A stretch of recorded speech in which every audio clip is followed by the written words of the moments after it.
Hey all, happy Sunday. Happy Sunday, everybody. It is Sunday, January the 31st. This will complete 1 month into 2021. Yes, it's the last day of January, isn't it? Yes. It'll be February tomorrow. Wow. I'd say this year's gone by fast, but we've done quite a bit for January already, haven't we?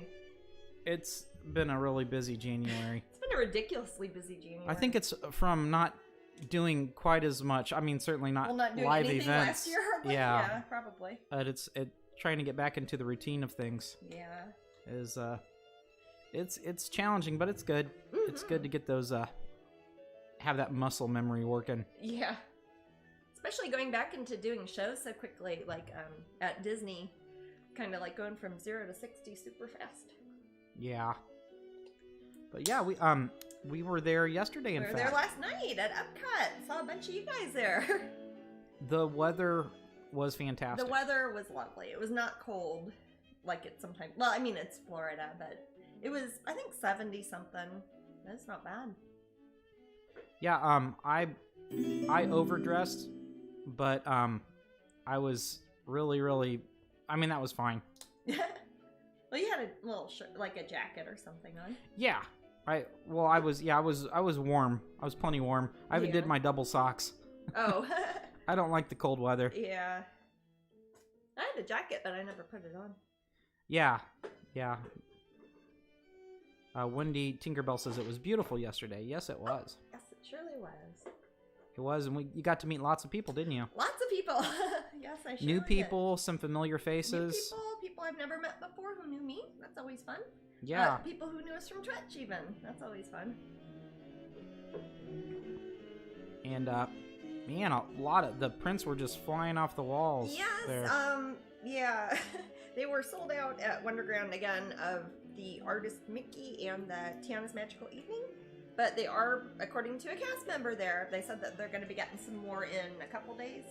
Yes, but so we'll you will get the chance to win that tonight. Yes, yeah, some of you might win one tonight. So, should we talk about that first? Yeah, if you like, sure. Have you started the raffle thing? I did start the raffle, cool. yeah. Alrighty. So it's not quite February yet, but we have a themed print. Yes, it is. It'll be the print of the week up at Strangeling this week. Is it already this print of the week? Yeah. Yeah. Okay. Yay. Yes. Okay. Yes, ma'am. Yes, it's one of the Faces of Fairy. It's a Valentine one, number 225, I think. 225. Yeah. Yay. So somebody will win the print, and you'll also get the Epcot pack. This will be on in about an hour from now if you haven't entered the raffle yet. And these are from Disney. These are ones we bought earlier before they sold out. From Wonderground Gallery, we have artist Mickey and Tiana's Magical Evening, and these are officially from Disney, and I will autograph them for you, and we will send them to you. And you also get the Painting Pixie pin, which is, of course, the Epcot International Festival of the Arts exclusive pin at the Pop Gallery. So you'll get all these things, and I will autograph them for you. And that will be our first prize. So I guess everybody, all the prizes, are we doing again that they get the Epcot pack, like the 2 postcards? Yes, we're doing that. We're doing that through when the show runs. Oh, okay. So like through as long as Epcot Festival's going through the end of February-ish. Yeah. So Leela says Arsenic and Old Lace is looking beautiful. Thank you. And Starwin says I hope they make a artist Mickey shirt. I hope so too. Usually that'd be super cool. Yeah, I hope they do mugs too. That's something I use, coffee cups and things. Yeah, because it's been so popular. Yes, it is definitely one of the most popular things at the show. Yes, for sure. Which is cool. I'm very happy that I'm happy that I had the foresight to collect a bunch as prizes. Mm-hmm. Yeah. So I don't know if I contributed to the problem or I'm helping it out. No, it's a drop in the bucket compared to all the people at Disney World, I'm sure. But yeah, this is Arsenic and Old Lace. It's I think I've gotten a little bit of work on it done since the last broadcast. I spent one day, I think, working on it. So it should be moved along since the last time that you saw me working on this one. I've kind of worked more on the lighting, kind of adding some magical sort of glowy effects with just white paint and a little bit of green and yellow paint that I've been smudging on there. Got the skull. I've started to outline that. I think you could see that part way during the last time. I've also started to lay in some basic colors on them. You can see how they'll be kind of the arsenic-y sort of ochre green, that kind of grungy, orangey, green, yellow that arsenic crystals usually are. That'll be kind of her outfit, a little bit of her hair color, and that will bring in here. I'll have a little bit of purple and green, kind of muted, antique-looking colors. That sounds really lovely. Like how it's turned out so far. The original painting has sold, but we will, of course, have prints and all that. Yes. Now, yeah, phenomenal piece. I'm loving it too. Thank you. But yeah, I just say it was a really, really good week. It was. I got to spend some time with my kitty cat, and that's always nice. That is always nice. All our kitty cats. What's that? All our kitty cats. Some of our kitty cats. No. But yes, Jay Graff is so happy. Their daughter got a signed print of Tiana. Oh, excellent. It was one of the larger matted pieces, probably. Oh, yeah. They do such good jobs on the matted ones there. They always have, like, little fancy cut mats on them. The frames are cute on the ones that they do at Disney with the canvases, too. Like how the Mickey Mouse, my artist Mickey's, the frames that they put on the Jacquets at Disney have little Mickey Mouses carved into the frame. They're really cute. Oh, definitely. Definitely. But so, when, what was I going to say? When do you think that this piece will be finished? Depends. Probably sometime this week, depending on how much work I get on it. Okay. Tonight and over the next few days. I know, next week we're having Twitch on a different day, right? Yes. Or it's not. We're not doing Sunday next week. Right. It's For Super those Bowl of Sunday. So yeah, the Super Bowl is happening next Sunday. Next Sunday. So, and apparently it's like Florida and Kansas City too, so it's right. like everybody. So yeah, it's the Tampa Bay Buccaneers. Okay. Which is closer to our current place we are our home. Our home. And then then and then Kansas City, where we're from originally. Yes, and we are from Kansas City originally, so even though we're not football people, a lot of I'm other not a football person, but they so it's not like I'm torn or anything. Nah. But anyway, so instead of trying to broadcast next Sunday, we're gonna do it the subsequent Wednesday. Yes. What day of the week or what day of the month is that on? I will check on that. Something. Oh. That will be. Come on, February. Looks February? like February the 10th. February the 10th. Okay, and then we're doing February 14th also. We're actually going to have a broadcast on Valentine's Day. Yeah, we're gonna make it. We're gonna make it a. We're gonna make it a fun one. We'll make it love themed. Oh. I don't know. Okay. Maybe if you guys are lucky, I'll sing the entire theme of the Love Boat. Oh no. Well, maybe. We'll see. I'll sing it so well. That Twitch will have to mute it because they'll think that we're by a third yes party. it'll Okay, yes gotcha. they will just say, my gosh, he just sang that so well. Yeah, the bots will catch it and they'll think it was actually the Love Boat going. Man, that show I've never watched it. I don't think that show could exist now in the way it is. It's a very it's of its time. I'll just put it that way. What decades was it made? It was made in the late 70s through mid 80s. I don't know what the viewership was like toward the mid 80s though. Yeah, who the heck was watching the Love Boat then? Well, the thing is, I watched when I was a child. I remember the lineup was the Love Boat, and then immediately after that was Fantasy Island. I've never seen that one either. And I really, really liked Fantasy Island. Oh. Is it good? Well, I don't know. I liked it as a kid. Oh, okay. Gotcha. It depends what you always ask me if it's good, and I'm always like, I don't know. Like, I can't believe you never watched it. I'm like, well, was it good? Did I miss out on anything? And you're like, it was awful. I'm like, okay, good. Katie says Love Boat is a hilarious late night watch. Okay. It's Did they still show I don't know. I know that there's a Angela says I've never seen either. I know that there's typically a policy on, because I've taken enough cruises, that the crew members should not fraternize with the like the guests. with the guests. But they on the boat? certainly do on the Love Boat. Oh, okay, gotcha. Is that the plot? But are they trained to go out with the people on the boat? Sometimes. Okay. Sometimes. Yeah, they don't really like Joey B. Bro says the Love Boat is streaming now on CBS app or Peacock. Oh, is it? Not 100% on which. When I watched it not too long ago, it was on Pluto, which I think is powered by Peacock. Oh, okay. I don't know. I don't know either. But yeah, they have their own Love Boat channel. Oh my gosh. On that. So you can watch Love Boat until your heart is content. Nah, I got better stuff going. Tigger says it was great to see you and Jasmine at Epcot last night. Oh, you as well. Always good to see you guys. Man, I was looking at, there are two spots. Of course, there's always the moon. I'm getting to my point here. I was looking at two spots and I was like, man, I wish I could take better pictures of this. The Spaceship Earth, which those of you who haven't been to Epcot, it's the big golf ball. Yeah. But it's so beautiful at night with it's hues ranging from pink to dark blue. Yeah. And I tried to take a picture and it just looks looks like it never crap. looks as cool in pictures as it does in real life. At nighttime, especially, like you're saying, it almost looks computer generated in real life. When yes, you look in your booth for Wonderground, not to be confused with Pop Gallery. Yeah, I have two booths at the Epcot. Two booths at Epcot, which is confusing enough even for me. Confuses me even, yeah. But the Morocco Pavilion is lit up so beautifully, like the top tower. Oh, I guess. yeah. The lighting on Disney, it's gorgeous, and they have that forced perspective to make it look a little taller on the architecture. Yeah. And I tried to take a picture, and it just looks awful. Well, I was like, it looks all washed out and even Disney's horrible. Like official photos don't really do it justice. Yeah, so everything has to be seen in real life there at Epcot, I suppose. Rick's Accident says, good day to you all from San Jose. Hey. Back at ya.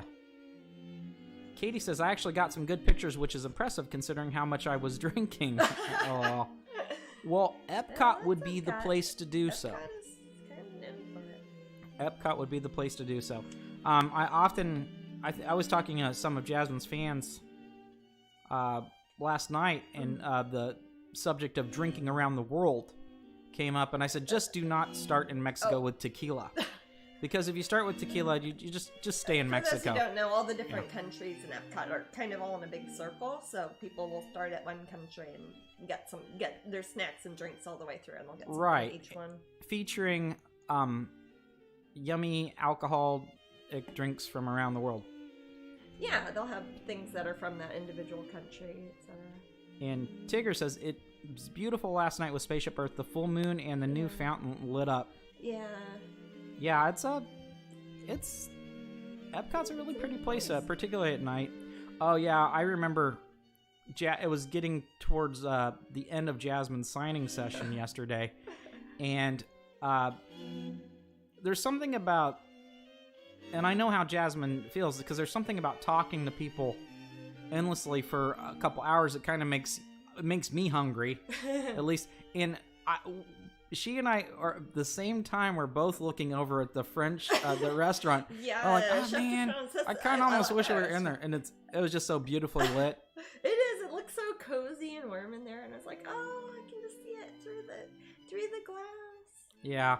So, and we've eaten at so many of the restaurants there. I'm not sure if any. I haven't this year. Yeah. Well, yeah, we had in the past. Yeah. Katie says, I was planning to sober up with guac and chips and ended up with 2 margaritas, too. Wow, Katie. Yeah. That's impressive. Yeah. It's like sober up with a couple margaritas. Yeah. Joey says, we haven't seen the new fountain at night yet, but it's pretty awesome. Yeah. And Katie says again, the vegan brat up past the Pop Gallery tent was awesome. Oh my gosh. I wanted to try that, but I want that so much. You know what I've heard, Katie, is... I heard it's very messy. That it's a messy thing, and... I keep joking with Jasmine, like, because I'm afraid to get you should go eat it like at the place, but she's not allowed to, and the other, it's like, she'd have vegan broth all over her shirt, sauerkraut all over me. Yeah, it's true. But yes, I can smell it when I. Oh, I know. I love how Disney's got so many of the vegan Beyond sausages and Impossible Burger things everywhere now. Makes it so much easier to find food if you're vegetarian. Yeah. Or not. It's good. Oh, speaking of, it's funny. Katie's come up a couple times this week, and I told her, Jasmine, there is, it's, you know, sometimes during COVID, sometimes we're stuck inside and we're kind of bored. Yeah. We're on the internet a little bit more, but it's not. I don't want to say it's a controversy, but it's something. There's a problem with an upcoming movie, and people in the room correct me. But it's basically King Kong versus Godzilla. Oh, okay. So if you look at... A lot of people have been tagging me in this movie. Right. So if you look at King Kong, and I mean, take the old movie with Fay Wray. The original one, yeah. Yeah. Oh, and okay. you look at the size of King Kong, he's a big guy. And think about that Empire State Building, and he's on there, and he's, you know, smacking around. He's big. He's climbing on it. He's big. Yeah. But then you think about his opponent in this upcoming film. Godzilla kind of is like, that's where his head is.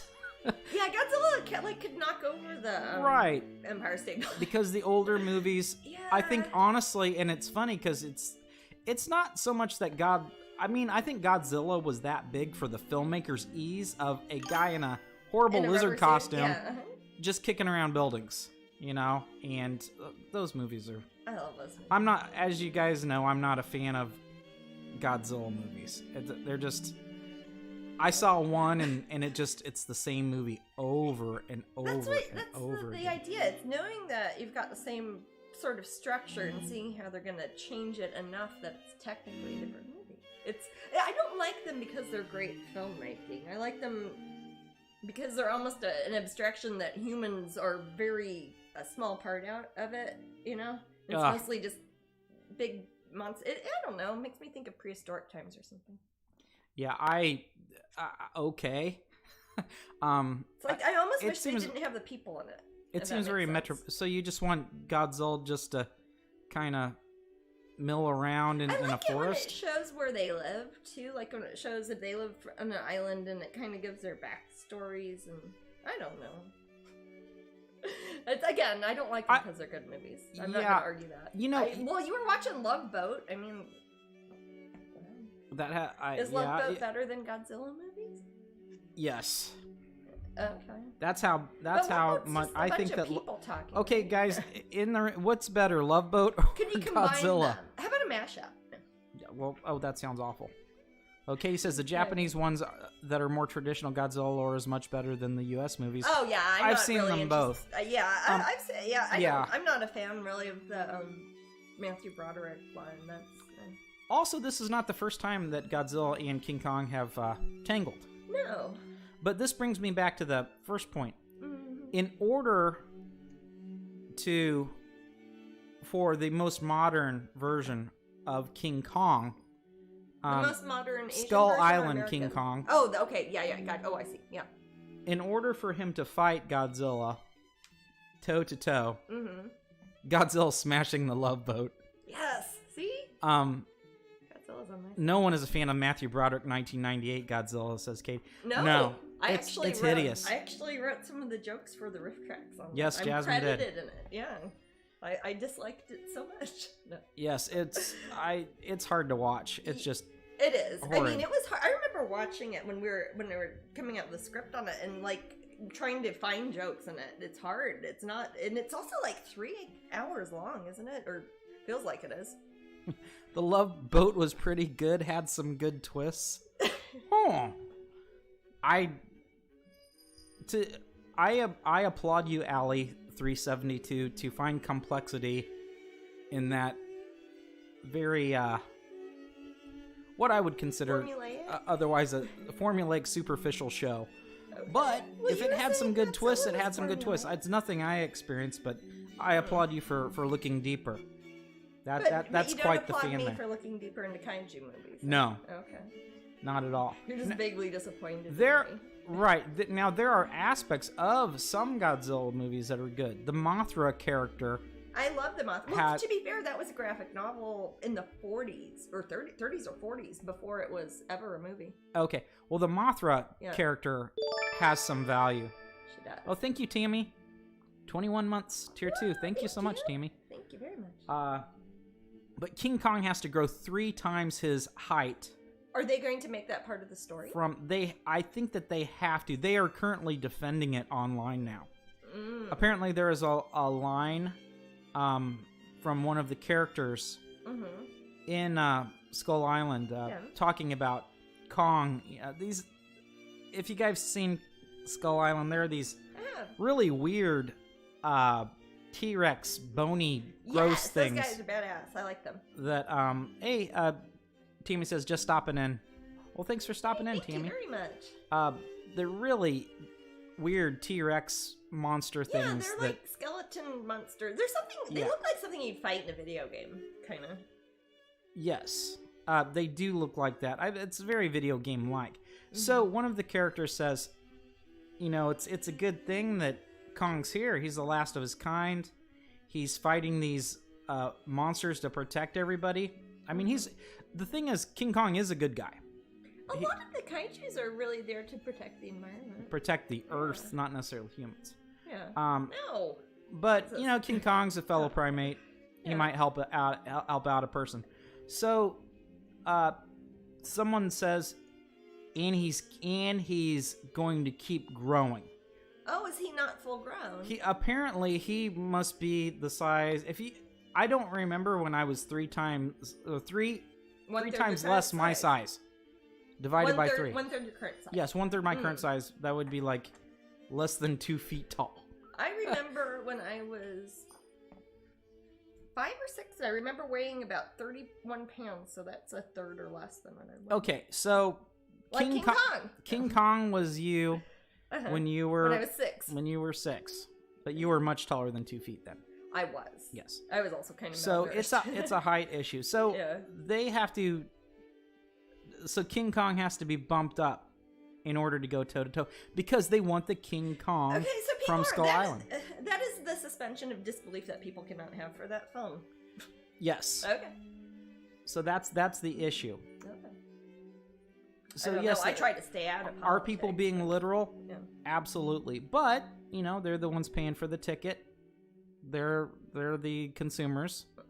So it's their right. So the thing is, Jasmine, what do you think about that? Do you think that's just silly? Do you think that's kind of hokey? Do you think that's just an excuse to get them to fight? I think it's already a movie about Godzilla and King Kong, so I don't know if hokey is really an issue. But I would say that's entirely feasible. There are a lot of the very largest of the large animals do seemingly keep getting bigger. Look at how turtles sometimes are like hundreds of years old and get bigger and bigger. And alligators, they don't think there's an upper, or crocodiles at least, there isn't like an upper end of how big they can get. It's how long they live. They just keep getting bigger and bigger. Yeah. So you could think that about whatever the biggest of the primates ever was. He might just keep getting bigger and bigger if he's got plenty of dinosaurs to eat or whatever.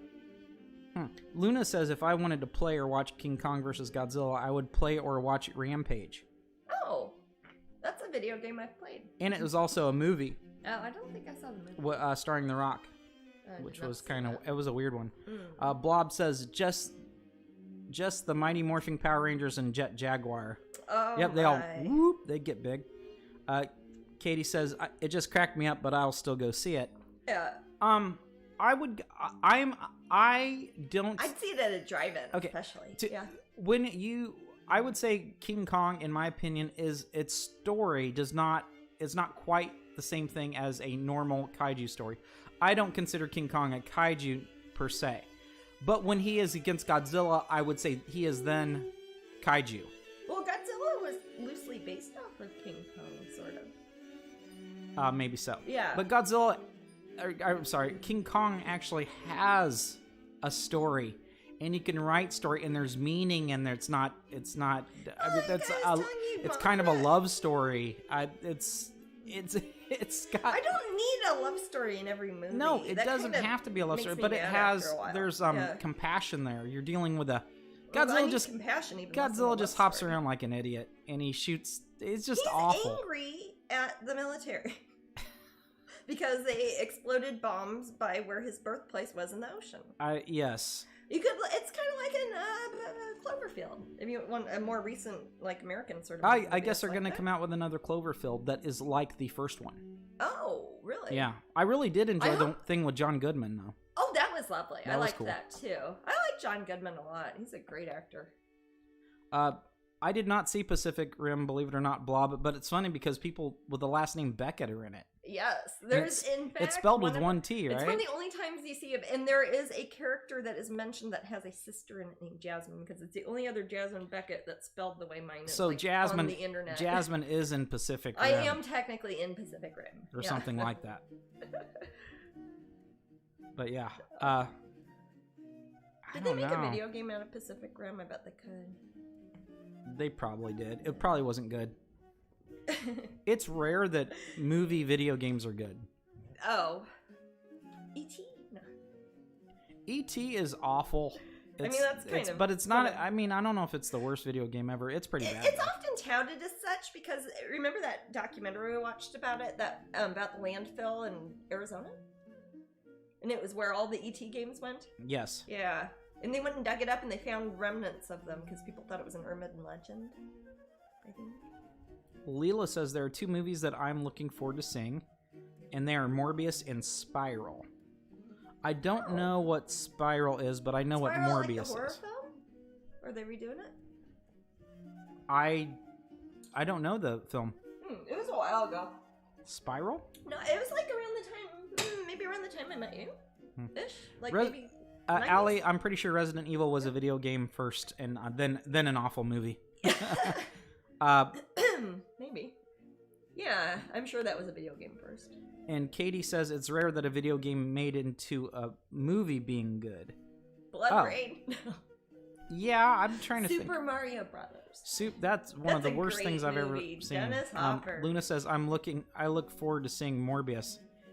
And Allie says, hey, LOL. But yeah, Resident. I'm trying to think. Has there ever been a video game movie that was good? I'm sure there have been. You know, I actually didn't. I actually kind of liked the first Mortal Kombat movie. Yeah. World of Warcraft was a good film. Really? I didn't know it was a film. I didn't see it.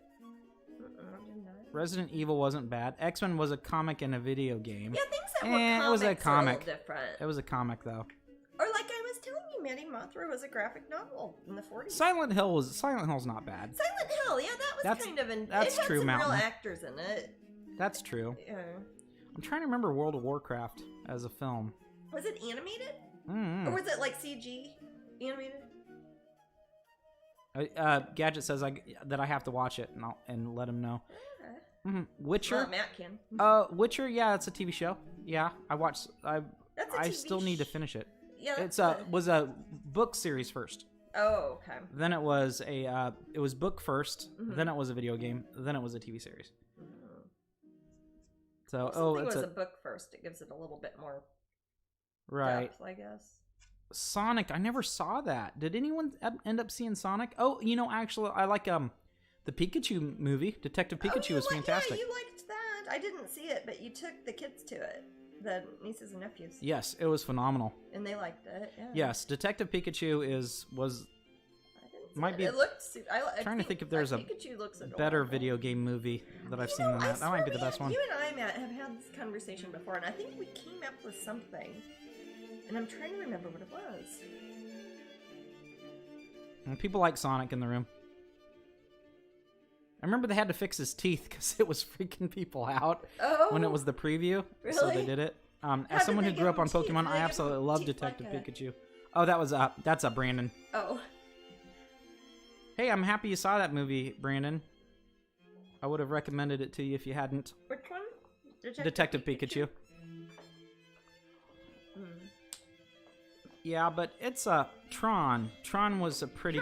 Tron's a great movie. Yeah, Tron was a and that was a video film that the film and the video game came out right after the film, and that's a fun little video game. Around the same time. Yeah, I've played it many times. Yeah, and Tron is excellent.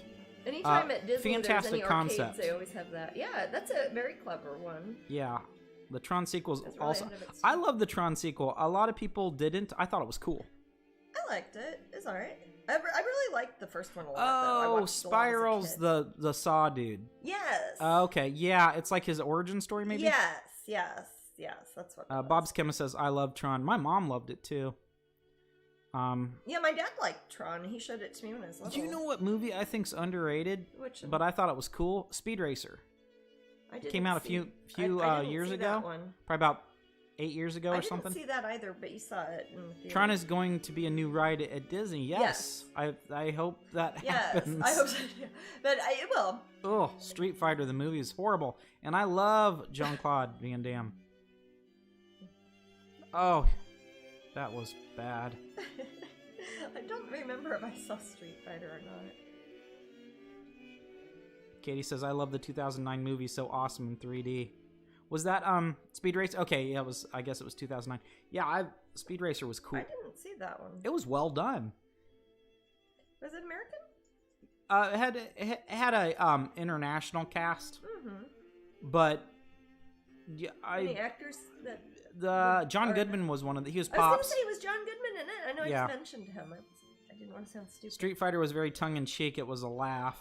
Okay, well, you know what? If they treated things more like that, maybe that would work better. One of my favorite characters from Street Fighter, the game, is Dalsim. Yeah. And he is not represented very well in the movie at all. I remember it's like probably 9/10, 90% in the movie, and then suddenly you see Dalsim, who's a doctor, in the movie, and you see him hanging out with Blanca, but he never does a stretchy thing, as far as I remember. You have that shirt. Yes, I have a Dalsim shirt. That's cute. Tammy says, "Hug all." She gave the room. Yes, Luna says, "No, he was he wasn't creepy doctor. He wasn't creepy doctor." John Goodman? I'm pretty sure he was a doctor in it, wasn't he? Is he the dad? Not John Goodman, Dalsim. Oh, gotcha. Well, maybe I saw a different movie. I don't know. You know, sometimes I wonder if after I see a movie and I didn't like it, and I never see it again, if I rewrite parts of it in my brain. Oh, he was a creepy doctor. Okay, thank you. Okay. Thank you. It'd be a weird thing to imagine. Well, yeah, but then he had the cool tattoos on his head and stuff like the character does. Suddenly, it didn't make any sense. And he's kind of hunched over and hanging out with Blanca, the sad Brazilian monster that they're creating in the lab. So, I don't know. I guess the burden is to try to make a movie out of a fighting game. Yeah, that's true. There's only so much you can do. Yes, and Raul Julia was in it. He was M. Bison. Oh, huh. I like Raul Julia. I'm so sad when he died. He Yeah, was not old enough to die. What character? And Chun-Li as a reporter was weird. That is weird. That is confusing. I don't know. Yeah, Guile. Jean-Claude Van Damme was Guile, but at least Jean-Claude Van Damme did the cool backwards kick move thing that Guile does. Oh, the special move. Yeah. It's kind of cool. He does that. Zangief was in it. Not E Honda. I almost said Piston Honda. Piston Honda is from Punch Out. Did they ever make a movie out of Punch Out? I don't think they ever made a movie out of Punch Out. I mean, the closest you're gonna get to that is probably Captain N, the Game Master. Which one? Captain N, the Game Master, where one of the main characters is one of the bad guys is King Hippo, and for some reason is blue. And it's a movie? No, it's a cartoon. Oh. Well, there's cartoons that are made out of video games. Look at the horrible Pac-Man show. What the hell was that? Pac-Man show? There was like a show that was Pac-Man when I was little. Yeah, I liked it. Oh. Okay. I remember the music. Okay. Well, maybe I remember the music from Pac-Man too. It doesn't mean it's like, super deeper. Yeah, and he had... I like the game Pac-Man. And he'd say, like, Pac-Man power or something. I Well, forget what he weird. said. He had, like, a family. Like, he had children and things. Yes, and the ghosts were, like, hoodlums around the town, and he'd still eat the little... Power pellets. That happened to be floating in his town. Yeah. It was really strange. That's probably why they moved there. Good source. No, that was weird. Do you remember Pac-Man cereal? Didn't you think that's something I No, would remember? okay, no, you don't understand. Emma says, hi, Jasmine from a cold and wet Stoke-on-Trent. Oh, hi! Hello, Pixels movie was a lot of fun with Adam Sandler. Ooh, Katie, I've never heard anything good about that movie. I've never heard anything good about Adam Sandler. Just kidding. Pixels was great, Gadget says. I've never... Pixels. Wow. I remember Nick had watched it, and he just thought it was awful. And Yeah, I was like, I thought that was... If anybody was going to like it, it was probably going to be him, so I don't know. Huh. Yeah, I've never heard a good review of that. Well, maybe you should watch it and make I up will your watch own it. mind. Now I will watch It probably it. has cool graphics in it or something. Might have jokes. Has anyone seen Gem and the Holograms movie? Not what I expected. I did not see that. No. I saw Josie and the Pussycats, though. I didn't see that either. But I read the comics of Josie and the Pussycats when I was little. I read Okay, all those. another person says Pixels was good. Okay, Matt is going Okay, to look at you should watch IMDb it. here. Yeah. What didn't it? 'Cause have I'm like confused. I swear it came out and it was like on Rotten Tomatoes, and it literally had like 2% or so, or something really low. As soon as I pull up IMDb, I see King Kong there. Really? Yeah. Yes. Probably thinks I'm Not dead pixels. dead Okay, pics. let's see what we got here. Oh, this is looking cool. Don't know how much you guys can tell. What I'm doing now is I'm putting in some shadows and some richer red tones. 5.5. 5.5 Ooh, does not a good that's not movie very. make Yeah, that's not the IMDb. best rating. But No, I will. IMDb disagrees with me sometimes. Some of my favorite movies have terrible scores. Okay, so Black Widow says I'll be third. Pixels is great. Really? And then M Kitty says I love Pixels. I can't judge it. I didn't see it. I did not see it either. So there you go.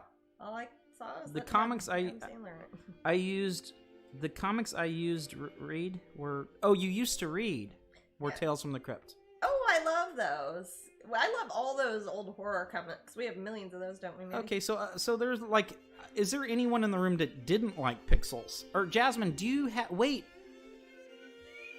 if Jasmine had a Venn diagram of people that like Pixels and people that like Jasmine's art, would they be the same circle? Maybe that's my market. Maybe that's. That's my audience. You know, we should have tried to have an ad in that I film should or have something. tried to be more like Adam Sandler. Yes. Starting out, my fans would prefer. El Hurt says it's snowing here in Maryland. We Oh. are supposed to get it on and off until Tuesday. Wow. Brr. Tuesday. That Hikes. is a lot of snow. I guess it is January still. But yeah, anyway, Even though we're gonna put out a Pac-Man spring cereal, movie. Jasmine. No, baby, I didn't have enough sort of It had. junky cereal. when I was a Okay, Jay kid. Graff is not a fan of Pixel. Okay. Uh, Alright. The cereal had a dance to it. What? On the commercial, Okay. you can do it. You can do the Pac-Man. Was it like the Bartman? You want me to I'll show it to you. Okay, this is not gonna be on camera. No, it's not going to be on camera. Okay, I mean, it's basically what you think Pac-Man's like. Well, you got to eating up swing your arm around like it's a big circle. No, no. Clap twice. No, I'm not gonna do that. I'm gonna hit like a camera or something here. Don't want to do that. But Yeah, I'll they take had your a word for it. Pac-Man cereal. You can open up wide, find all the ghost men hiding inside. You Well, can what do was it. the You cereal? can Was do it the like Pac-Man. Was It was like Lucky Charms? And it had Lucky Charms. ghosts? Yep. Okay, I can already imagine. As it, I but- remember, it was Lucky Charms. I got it once, and I think that's about how long it lasted on the shelf. Yeah. Yes. Well, So- I believe the animated TV series was not around for very long. I think it was just one season, maybe half a season, 12 episodes. Yeah. Did anyone else have or remember the Pac-Man commercial? Pac-Man commercial for the video game? Oh, yeah. Or for the cereal? Or For the cereal. cats? Oh. Just the cereal. No, Everyone I didn't needs know to about check out the cereal. new Fruit Loops Pop Tarts. Are you just making conversation? Or No, that's somebody what said that? Glenda Okay. says. Oh. Jay Graff says, okay, I was a kid watching Dark Shadows. I watched Dark Shadows I used to watch in that the when I hospital was- when I was an ill child. Yeah, so I was gonna say I associated it with being very sick. Me too. And it was like one of the things that was on, and it was like the gothest thing that was on daytime television. The thing I remember, and it could be it could have been man. the reception we were getting, Yeah. but it seemed very grainy It was not high quality But film. then I'm wondering if that's just how it was Dark like soap Shadows was. opera quality film. No, we bought them today, Jasmine. Glenda says. Oh, Pop-Tarts. Oh, the Pop-Tart thing. Yeah. Okay. Oh, okay. Fruit Loops Pop-Tarts. I'm not a fan of Fruit Loops or Pop-Tarts, so I probably wouldn't like it, but Matt might. I don't know. I don't want them. You don't want to? Yeah, I'm kind of scientific about that's what I have the for thing is, breakfast usually. I think I would try more things if there was a child in the house. Yes, that's because then I could, true. if I didn't like them, I could just say, "Well, you have it now." About wasting stuff. It's like if I got it to try like a bite of one and I hated it, I Right. don't know what I'd feel horrible about throwing it away, and then I'd be like, "What do I feed it to raccoons?" Right. If I get something more like getting a candy bar would make more sense to me if I could just have one rather than buying a pack. Well, there was somewhere, I think it was at 7-Eleven that I saw they had Pop-Tarts that you buy like individually. Oh, so Gadgets said, "Chomp Chomp Delicious Pac-Man cereal. I just watched the advert. Cool." Oh my gosh. Now as an adult, Dark Shadows is a riot. Now as an adult, Dark Shadows is a riot. My aunt had a recording of the blooper reel extras that was like probably on the DVD from the original show or something, and so many scenes and walls falling over, and it's kind of the Ed Wood thing. It's like the tombstone fell over, it's made out of cardboard. Oh, keep filming, it's fine. And there's so much stuff like that in there. You know, I really enjoy it. They had their budget, you know. Yeah, they had a lot of enthusiasm though, and that can take you a long way. Tiffbug says, "Jasmine, I love your shirt." Oh, thank you. Yeah, I actually kind of made out of stockings. I do too, Tiffbug. I shot Jasmine a comment before. You did. I was like, "Oh, you look cute. I like your shirt." Thank you. So I concur. Oh, thank you so much for resubscribing, JB Reynolds. Oh, so 21 months in a row. Thank you very much. You rock.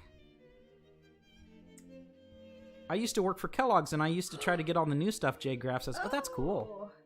That is cool." Kellogg has an interesting history. I know a great deal about Kellogg. Yeah, I do too. You do probably or not. I don't 100%. Probably not as good as you. I've read a lot of books about. But no, interesting stuff was very into health. Right. It was the mission statement basically. It seemed that Kellogg was trying to get healthy food to people.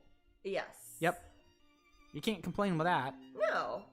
And to be fair, around before that, a lot of breakfasts were not healthy things, or people eat a lot of heavy stuff as opposed to things like cereal or grains for breakfast. That's true, but man, or Pop-Tarts. Or I could really go for a nice English breakfast right now. Yeah, kind of. My idea of English breakfast is odd because I don't like the eggs. Well, I like the veggie English breakfast, but yeah, veggie. I always see these men in pubs in England, and they're alone. Yeah, and they're pensioners. Yes, and they're eating their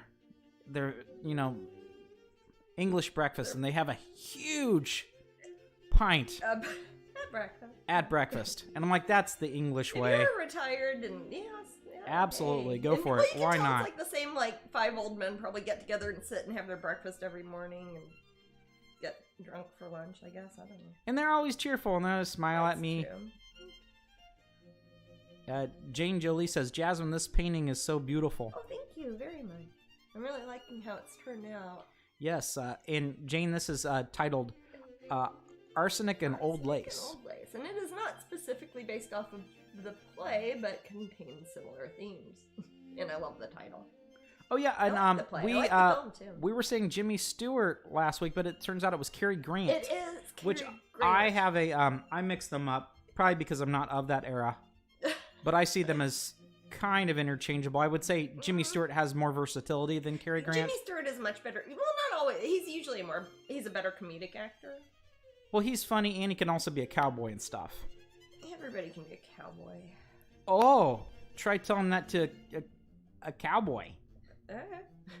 Missy. I'm from Kansas. I can. I'm from Kansas too, and I don't know any cowboys.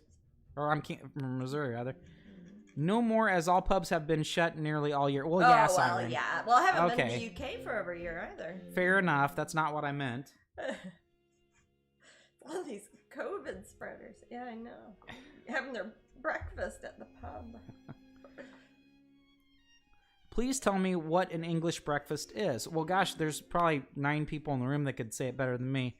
Basically, it's... Start off, you will have sausages or sometimes bacon. Sausages or bacon, so that's your meat. I would have the veggie. Yes, and we have Eggs, the veggie sausages. Toast, mushrooms, field mushrooms, tomatoes, and tomatoes that are which half like in beans. Grilled tomatoes are like one of my favorite. Am I missing anything? Beans, like they're kind of Yeah, like I said beans. But we'd have baked beans. Toast, mushroom, beans, eggy wags. Yep. I don't have the eggy wags. Tea. Tea. And a pint. Tea is good. Tea is good. Yeah. Gadget said had one tonight. Yum yum. Hey. It's a black pudding. Yep. Yep. Sometimes it's a black pudding. Sometimes they even have vegetarian or vegan black pudding. They I do. actually bought a frozen vegan black pudding that I brought back from the UK in my suitcase once. Did I have any? No, it's in the freezer at the reunion house. Oh. It's supposed to stay good frozen for 2 years. I don't know. Hash browns. Yes. Hash browns, potatoes. Yeah, some sort of potato. A scone, huh? I don't remember having a scone on mine. That might be instead of toast. I said toast, Leela. Yeah, some people have toast. Well, it depends where you're from. Some people might have other sort of bready things. Yes, like a little and if crumpet you're in England, they'll ask you. They say white or brown bread. They don't see wheat bread there. No, or they'll say granary bread. Right, stewed tomatoes. bloomer. Yep, the tomatoes. Yep. Yeah, tomatoes, grilled tomatoes, man. Those are good. Tomato. I almost always grill tomatoes or broil them at home. I love them. And don't forget the sauce, Jasmine. What sauce might you put on it? I put HP. HP sauce, yeah. which I find it more. I see it more and more in American grocery stores now. You do, especially here in Florida, because we get a lot of expats from Britain here. So like, there's often like a section that might have HP sauce. The first time times markup. The first time I tried it, I did not like HP sauce, and I thought that it tastes like dried ketchup. But as I continued to eat it, I started to enjoy it, and it didn't taste like dried ketchup. To Americans, I would say it's a combination of Heinz 57 and A1 steak sauce. If you mixed them together, yeah, it's malt good. vinegar too. I like putting that on my breakfast. Well, that's fantastic. Yeah, especially in potatoes. So, but dang, I'm getting hungry now. Oh, I'm sorry. This happened last time. Yeah, Jay Graff says HP sauce is great. Yes, also referred to as Harry Potter sauce. Oh, or the one my stepmother made everybody for Christmas, and she made a label, Lovecraft. HP Lovecraft sauce. Yes, HP she had a Lovecraft little sauce. illustration of HP Lovecraft. She Hewlett Packard sauce. Yeah, Hewlett Packard. Oh, yes, tastes like Hewlett Packard. Oh, I like it on pasties, says Jay Graff. Oh, that's a good breakfast. If you don't have time to sit down and have a giant breakfast, have a pasty. Oh, so Nigel likes the variation, an Irish breakfast. Irish breakfast. And that is very good. It's very similar. He says kind of Guinness. With faith bread. Oh, okay. Is that like soda bread? Yes. Okay, I think so. Soda bread. That's horsepower sauce. Horsepower. Yes. 57 horsepower. No. Yes. Well, sometimes I call Harry Potter Lovecraft. Yeah, Harry Potter Lovecraft. Horsepower sauce. That's disturbing almost. I guess that's gasoline. I think of it like for physics, like when you're figure out how much horsepower for. Oh, I'm just gonna be boring. Never mind. God, I'm dull. Okay. But yeah, Harry more interesting. So close to Heinz 57, Glenda says. Yeah, Heinz 57, but a little bit of A1, I would say. Yeah, in my opinion, it has the thing is, I feel that it has the consistency of Heinz 57, but closer to the flavor of A1. Well, they don't use as many artificial, like, emulsifiers and as many preservatives, and it wouldn't have, like, the corn syrup and stuff, too, so it's going to have a slightly different consistency. Do you know, Taity bread? Taity bread? Tayti? I don't think so. That doesn't sound familiar. I don't know that one, Nigel. Is it from the UK? Is it a brand or is it a type? Alcohol proof is sometimes referred to as horsepower. What were you asking, Jasmine? I was saying if it was like a brand or is it a type? I'm not sure. Nigel was mentioning after talking about Irish breakfast. What's like it when they have it's bread. Potato bread. Oh, like potato bread. Like tatty bread? Tatty? Taters. Potatoes. What's taters, precious? Ah, in concert. Potato bread is good. We have it here in America. I love potato bread. It's good. Yeah, you get But also various different cultures of it. Like you'll have it in Eastern European Jewish food. Sometimes they'll have potato bread. We can just be really confusing and get some potato bread and put some head cheese on it. Oh, gross! Don't. Oh, gross! My dad used to buy head cheese. That's disgusting, from a butcher Jasmine. shop when I was little, and he'd like fry it and show me all the different parts. And he's like, "This used to be organs, and this used to be lungs," and it's so gross. And it's not cheese. It's Hey, like Bianca's in the room. Hey, Bianca, how's it going? We're talking about head cheese. Ugh. Join in the conversation. No. Wonder if they make a vegan head cheese. Oh, Leela says it's the Hobbit and Nigel. Tater's precious. Tater's precious. Potatoes. What? Glenda says nasty. Of course it's nasty. I mean, it's old. I mean, I don't know who would. It was obsolete when my family ate it. Ugh. Say, are you? Say, I'm a vegetarian, but I eat cheese. Do you eat head cheese? God no. For people who don't know, it's basically a bunch of cheap organ meats that have been smushed together into a type of lunch meat that you slice, and my dad would fry it. And it was just terrible. Vegan head cheese. That's what I said. Well, the fact that I found the blood pudding that was vegan was pretty fun. Hey, is my thing's not working? Oh, okay. My camera. I'll go to our bumper. Mm. Showing off there the print of the week there. Faces of Fairy excellent. 225. Yay. Now back to the broadcast. But yes, but the thing is, head cheese and stuff is gross, but for some reason it's such a fun topic. I like talking about those gross meats of old. And it's like, really, people had that. I can trace like my vegetarianism back to almost every meal my dad cooked. It's the leftover bit, says Bianca. And it is. Glenda's up here, she says it's about as bad as liver loaf. Oh, we used to have liver loaf. My dad used to make kidney dumplings in the blender, and then like whenever we tried to use the blender for anything else, it was like have pieces of liver in the thing. It was so gross. I knew Blob was a vampire.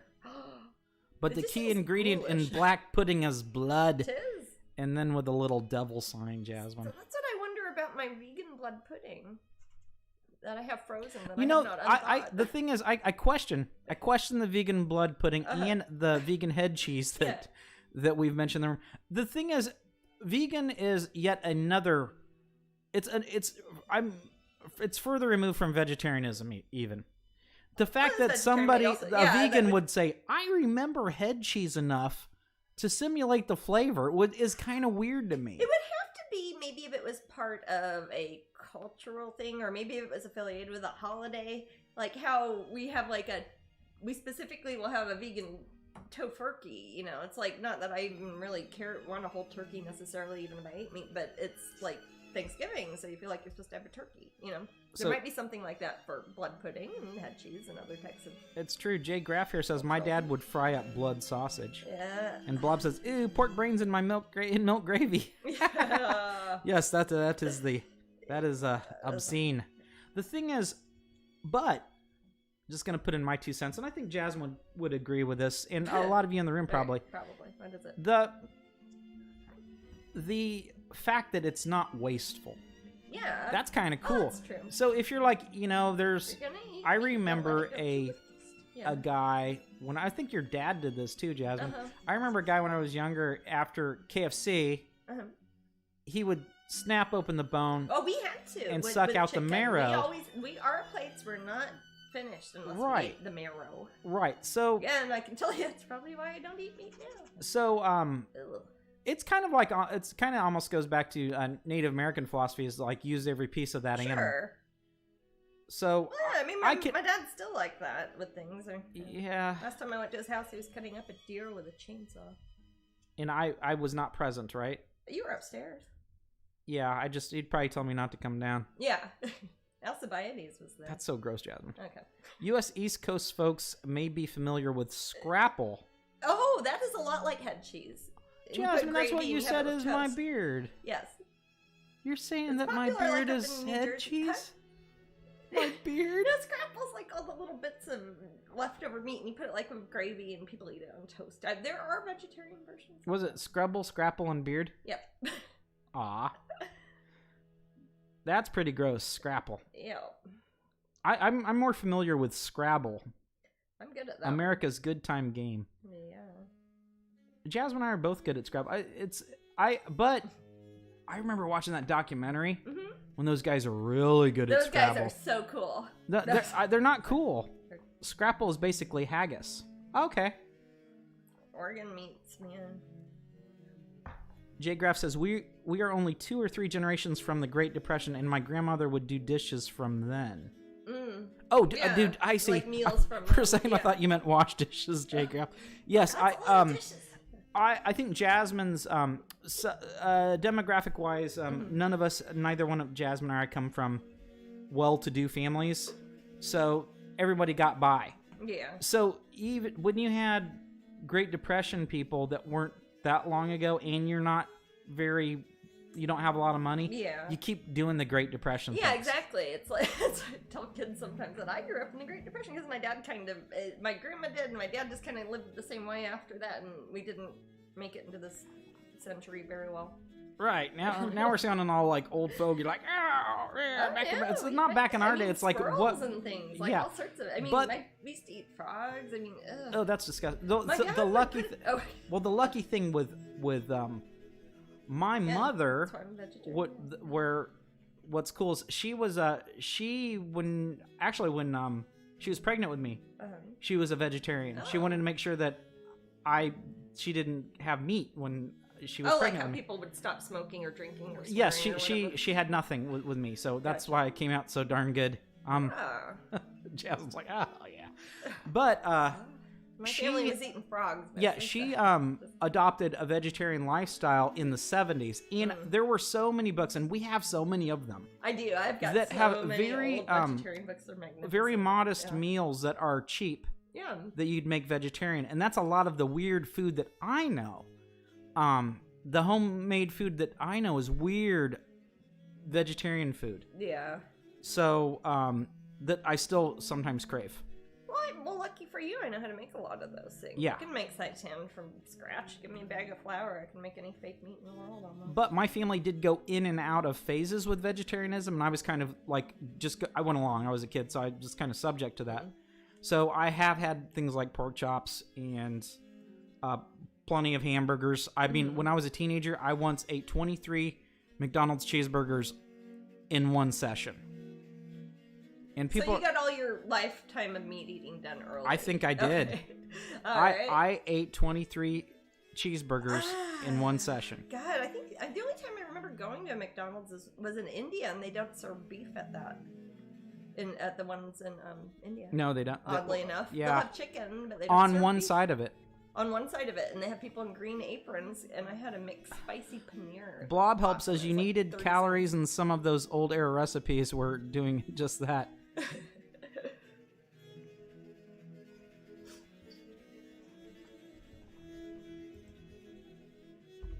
This little spider darker on here. All right, so let's see. About 1 minute to raffle. Oh, I'll show off the prizes again. Just a second. But yeah, Yep, there. I remember I shocked my friend named Kane. We were playing something like Dungeons and Dragons. It was a game called Riffs. Yeah. And man, I love that. But I was starving. It was late night. Must have been like 11:30 or something. Wow, you stayed up late. This one, I'll autograph these. You'll get this, our print of the week. You'll get the Disney prints from Epcot and the Painting Pixie. Somebody will get them in a minute. Ooh, Was that there we the go. magic mix? That is my little indicator that it is time to do the raffle. Awesome. So I will pick a winner. Let's pick that winner. Let's see. It is Luna Lilitha. Oh, that's a lovely name. Luna Lilitha. I hope I pronounced that right. And I will put the it's important that you look at the directions in the chat room, Yeah, Luna. And then you'll tell me your address, and we will mail your prizes to you, and I will sign them. And then in about an hour, we'll have the next giveaway. We'll talk about that in a minute after Matt's got Luna contacted. Okay, and I will start the next raffle. And we do them on the hour, so right at an hour Oh, from now. yeah, saw that she saw. Oh, is she in the that. room? Oh, She good. is in the room. It's always nice when they're in the room, especially when I'm not as familiar with them. So yeah, Luna. Well, you will be now thanks for because of the joining prize. us. Thank you If you very haven't, much. sometimes people don't chat. It's cool. You don't have to chat. That's Gosh, no. You can just hear Matt continue going on like an idiot as Jasmine listens to him, and we just have a little bit of fun. And that's really what this is about. It is.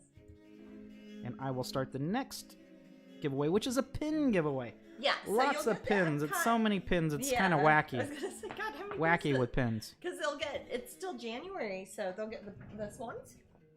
Yep. Okay, This is so our this will be- the last broadcast. We are giving away the swans as pins. Yeah.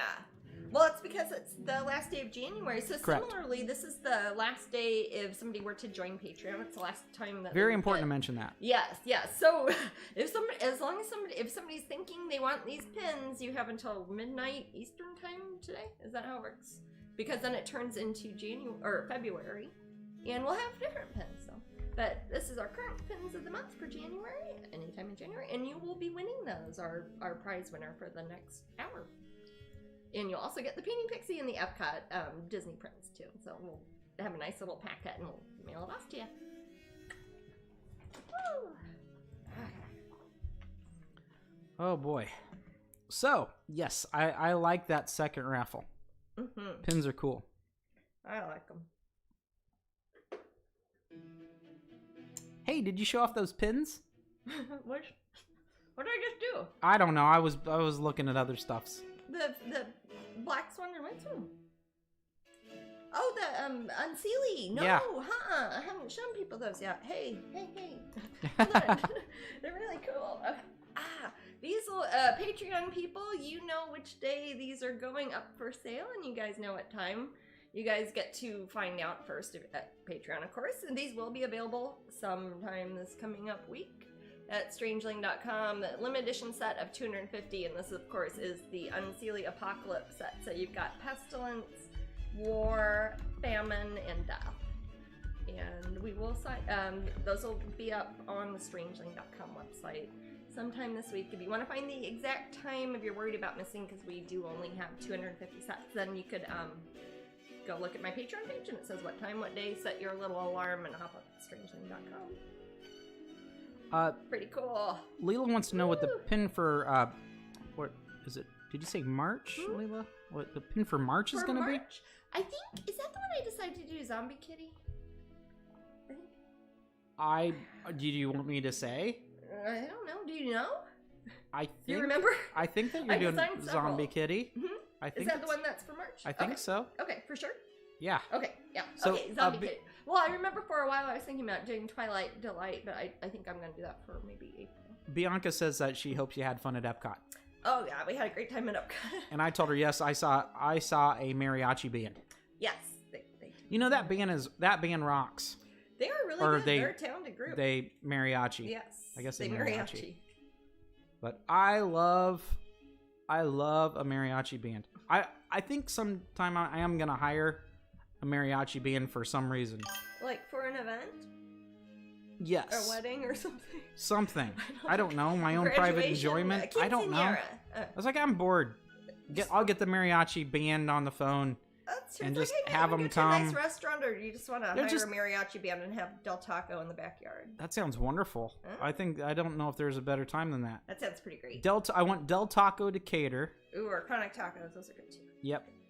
And then Tigger says a zombie kitty pin. I can't wait. Yeah, zombie kitty. That's it. Yeah. Oh wow, the Cardinals are fighting each other. They're fighting each other. Or they're I don't know. Are they in love? I hope so. Okay. I hope they're both Cardinals. There's some. There was Tufted Titmouse out there too earlier. I'll break in up the fountain. I have to. Just let sunshine out there. I don't know. Oh, birdies. Oh, I hear. I was gonna say I hear a cardinal chirping. Yeah. There's a bunch of them were out there. Don't you hurt each other. No cardinals. I can't abide that. Okay. Oh, sorry. Backyard birds. We're gonna get Del Taco. Okay. And hire a mariachi band. And what else? I think it's funny how sometimes across the street from our house here, the people who are the drummers at the Japan Pavilion sometimes are at the park here, like in our town. It's funny, just for practice. Oh, the taiko drumming. Oh yeah, Yeah. they do that. There's a park near our home, and they'll do taiko Yeah, you drumming. can hear it from And my it was, studio. I felt like I was at Epcot. It's like I recognize the songs because it's the same drumming songs that they have like at Epcot, and they're recognizable. I'll hire them too. Yeah, that's what I mean. They already come by our house all the time. Yeah, well, you know, I will. I wonder how many different like bands like that How I many can hire, musical and then bands you I'll can you know hire.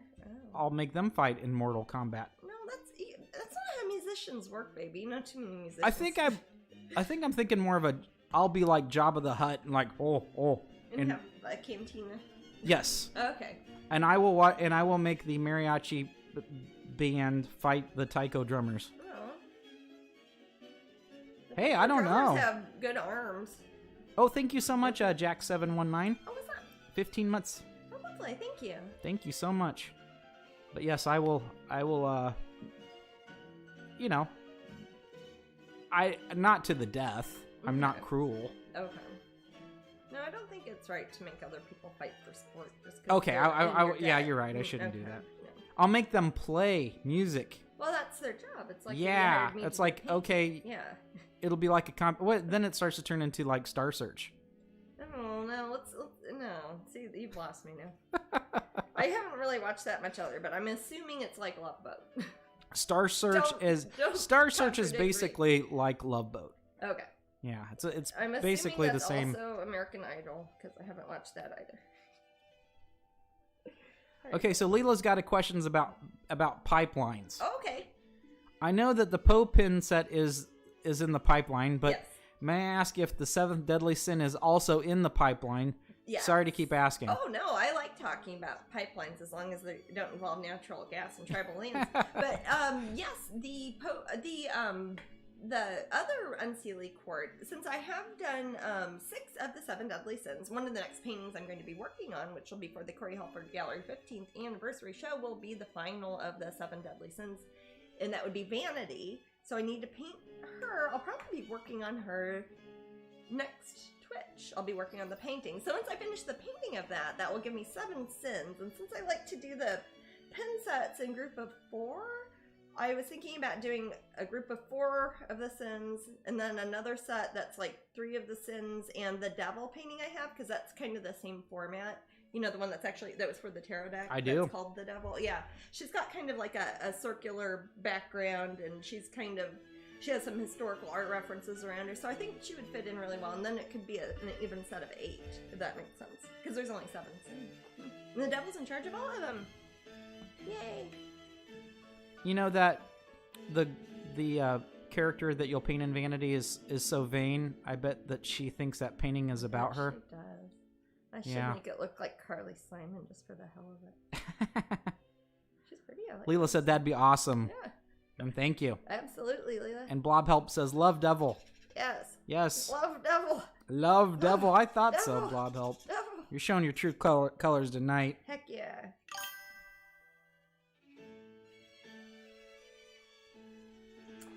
And But yeah, Leela's I'll probably LOLing work at me. on that. She's laughing at me again. Oh, Womp womp. Maddie. They're all gonna laugh at you.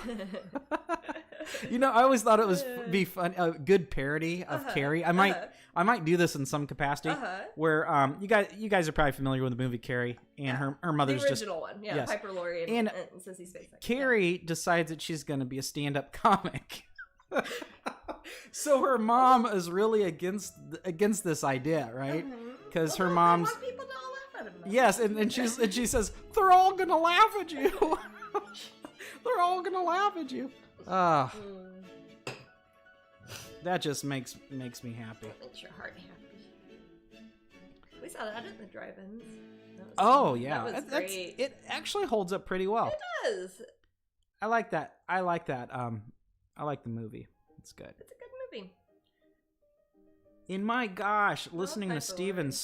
King's story about his contract with that man, that is just That does not that is happen unheard very of. often nowadays. I was like, wow, you made one heck of an impression, Mr. King. Well, you know what? He went on to make many very popular and financially successful books, so that would have been was a good clever investment. gamble on their part, I would say. Yeah, that was a good investment. I mean, for heaven's sake.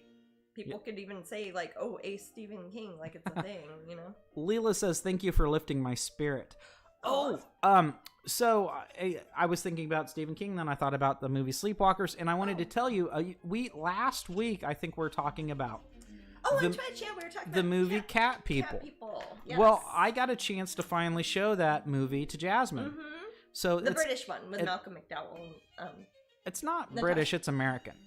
It is the British licensing of the original Cat People movie, which is the one I was confusing it for. But all the actors in it, except for the two main, are they're not American, but it happens in New Orleans and yeah, but it's a British movie, and it was a British licensing of that same script. Okay. It was an international rights, and that's why it was like the other movie that I was talking about that was called Cat People. Yes, the first one.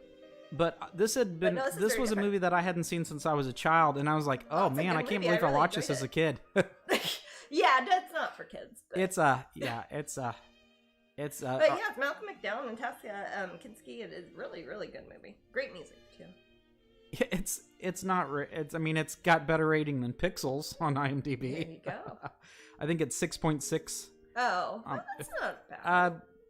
I mean, it's of its time. Yeah, let me tell you, Fairy Bell. I liked it. The person that won the first giveaway was Luna Lithia. Luna something. Luna Lithia.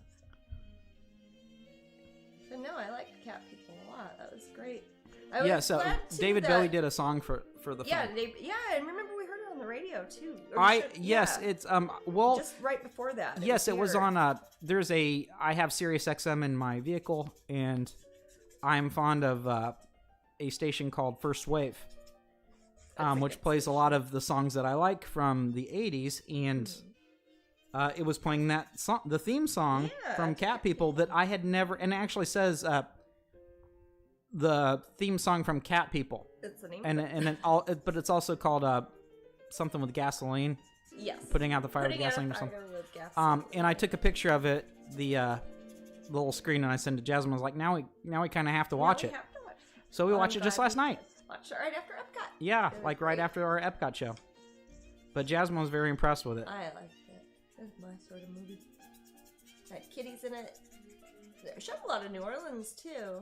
Yeah, not as much as I wish it would have. You can tell it's all filmed, like, in the off hours, like 5 o'clock in the morning. Yes. In the French Quarter or something. Yes, or during a pandemic. Yeah. But yeah, it's a good little film. If I recommend it if you haven't seen it. And actually, we had to pay for it, didn't we? It was like $2, $2.99 on $3.99 on Prime. Whatever it is, how you rent something on Amazon Prime Video. Like if you don't buy it, but you rent it. Right, but there are two other services that you could watch it on too: Vudu and something else. VUDU. Oh, thought it was because it was New Orleans. No. That's cool. Is it like a Hulu or a Roku or? Yes, but it does have Malcolm McDowell in it. Sure it does. But yeah, I don't think anyone in the room's seen it. Wow. Okay. Well, I'm glad that I had seen the American version of it, and it was very, very different than. It's funny to read that was the same film rights that were optioned. Correct. They're very different movies. But in decades apart from each other. And that one's in New York. Yeah. I don't remember. Yeah. The lady walks down to Central Park. Yeah. Right. It's a good movie. The second one's kind of silly. I like the second one of the other Cat People, but it has nothing to do. It was a movie. That was a movie that was meant to be a completely different movie, and they decided to repackage it as Cat People, I believe. Sometimes I think we watch obscure things that I don't really think are obscure, but I think the rest of the world's like, why would I watch that? Jeanette says I've seen it. I actually, that one, I have the DVD set of it that has... yeah, Mom likes that one. Second. My mom likes those. It's a horror movie. It's not very scary, but it's a horror movie. Yeah. This one, the the Malcolm McDowell and Natasha Kinski one is more psychological thrillery sort of stuff going on. Jasmine, what is the name of the book with short stories that feature the character Poe? That what? What is the name of the book that with short stories that feature the character Poe? Is this a... It's a Strangeling book? Oh, sorry. Okay. I thought you're talking about Edgar Allan Poe. Okay, Poe. Oh, that's that Amber wrote. It would be Strange. I think the first Strangeling book. Yeah. Yeah. The first Strangeling book. Yeah. Strangeling, the art of Jasmine Becket Griffith. The book that I had that was like a big coffee table book that came out. Published by Blue Angel. Still in print, I believe. Yes. It's one that came out right before, or not right before. It was the first installment before Forever Strange came out. And then, let's see. I don't know what I was thinking. Zombie Kitty Pin was going to be a painting. LOL. I hope you got my email. Oh, it will. What about I'm sending? It will probably be a painting too. Was somebody asking about the pin or the painting? I think it's an email on something else. Oh, okay. There is a painting called Zombie Kitty that I did, but it's a different design than what the pin design is. The pin design is actually based off of a line art drawing I did, just a pen and ink one I did not that long ago. I don't know if I've showed it. I'll show it to you guys sometime before March. Oh, Alila's planning on watching the film Nightbreed. Ah. And Glenda got a new diamond painting, and eventually we'll do our diamond. Yes, we will be. Painting, we're in the process of sorting that broadcast out now. We want to have the live broadcast. We might do it as like a special episode, maybe not our usual Sunday broadcast even, and have it like if people want to follow along and do their own diamond painting. But we'll give people enough notice so they can do it along with me about it. I think that'd be fun. Yeah, someone said they wanted me to do it too, and I'm like, I don't know. I'm not gonna do it. I don't think we I could put want it on to. the table and we could both try. We could pick out the colors from here. Yeah, I guess we could share a mic. Yeah. Yeah, I could. I just heard I'd do it. I'd probably start changing the colors. I don't know. It's weird to do that with my own artwork. We'll see. It'll be fun. I'm not used to being on film. Oh, neither am I. No, you do it almost weekly. Weekly. Weekly. Yes. Gosh, I'm loving the lighting in this one. It's got all sorts of spooky stuff happening. Yeah, this painting's looking beautiful. They are. Some of those pieces that when I started on it, I didn't really think a whole lot about like the color or where the light sources are. I just kind of make it up when I go along. It's sometimes fun to do that. You get some very atmospheric pieces done that way.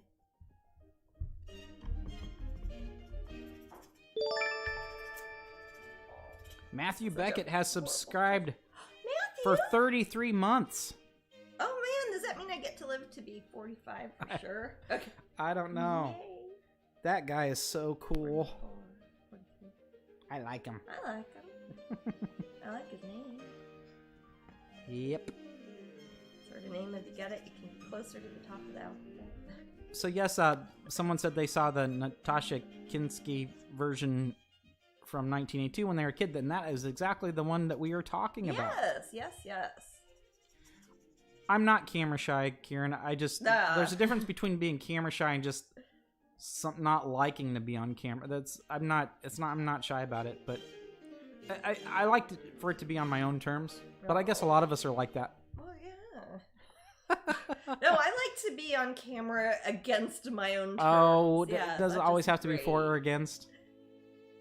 Can't it be somewhere in the middle? Mm-hmm. Yeah, that's everything in moderation. The delicious middle of an Oreo cookie. Leela says, got something funny to say regarding Valentine's Day, so I'm getting Nigel some Jasmine Becket Griffith stuff, and he is getting me some Clive Barker things, so opposites do attract. Hey. You're the opposite of Clive Barker, Jasmine. Am I? I don't know.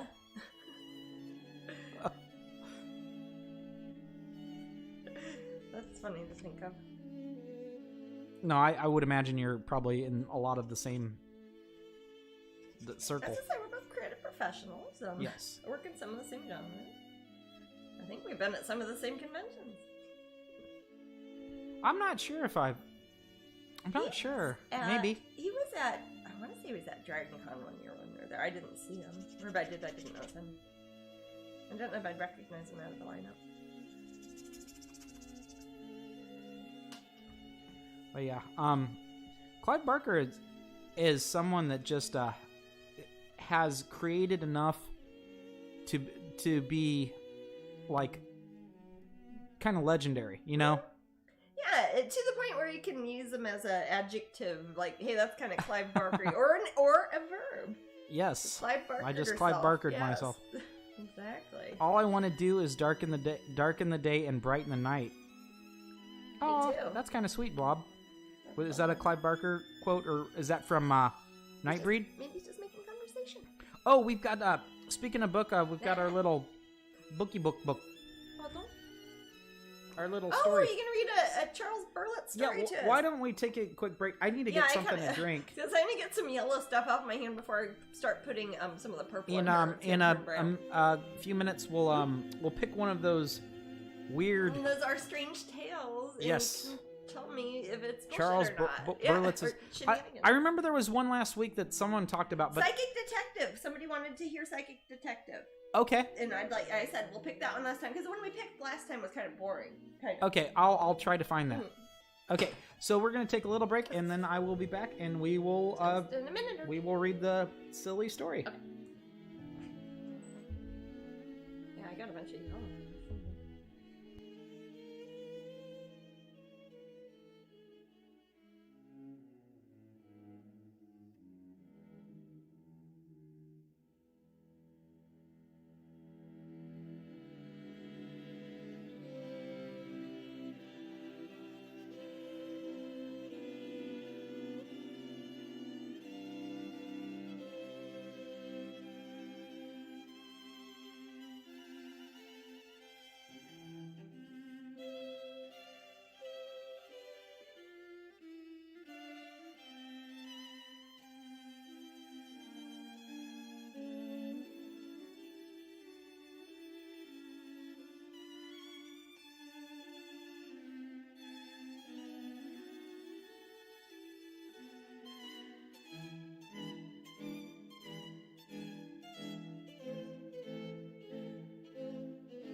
We are back.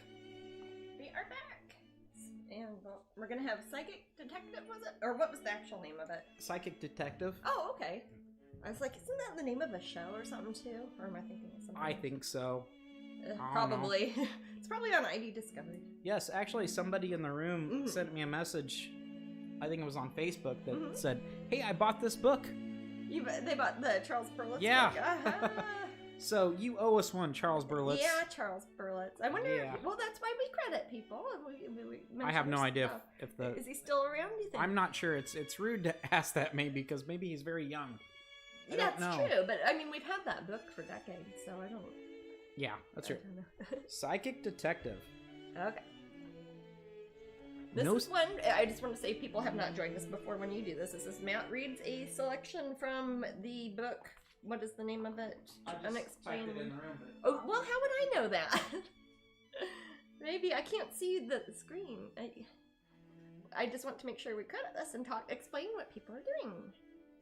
It's from the author of Bermuda Triangle. Charles Berlitz's World of Strange Phenomena. And this is a book from 1988. So this was pre-internet, and some of these are obviously going to have urban legends and things that you cannot exactly validate or fact check, but we like to sort of giggle at them. So bear with us. Sorry, Natty, I know you're really excited to start on that one.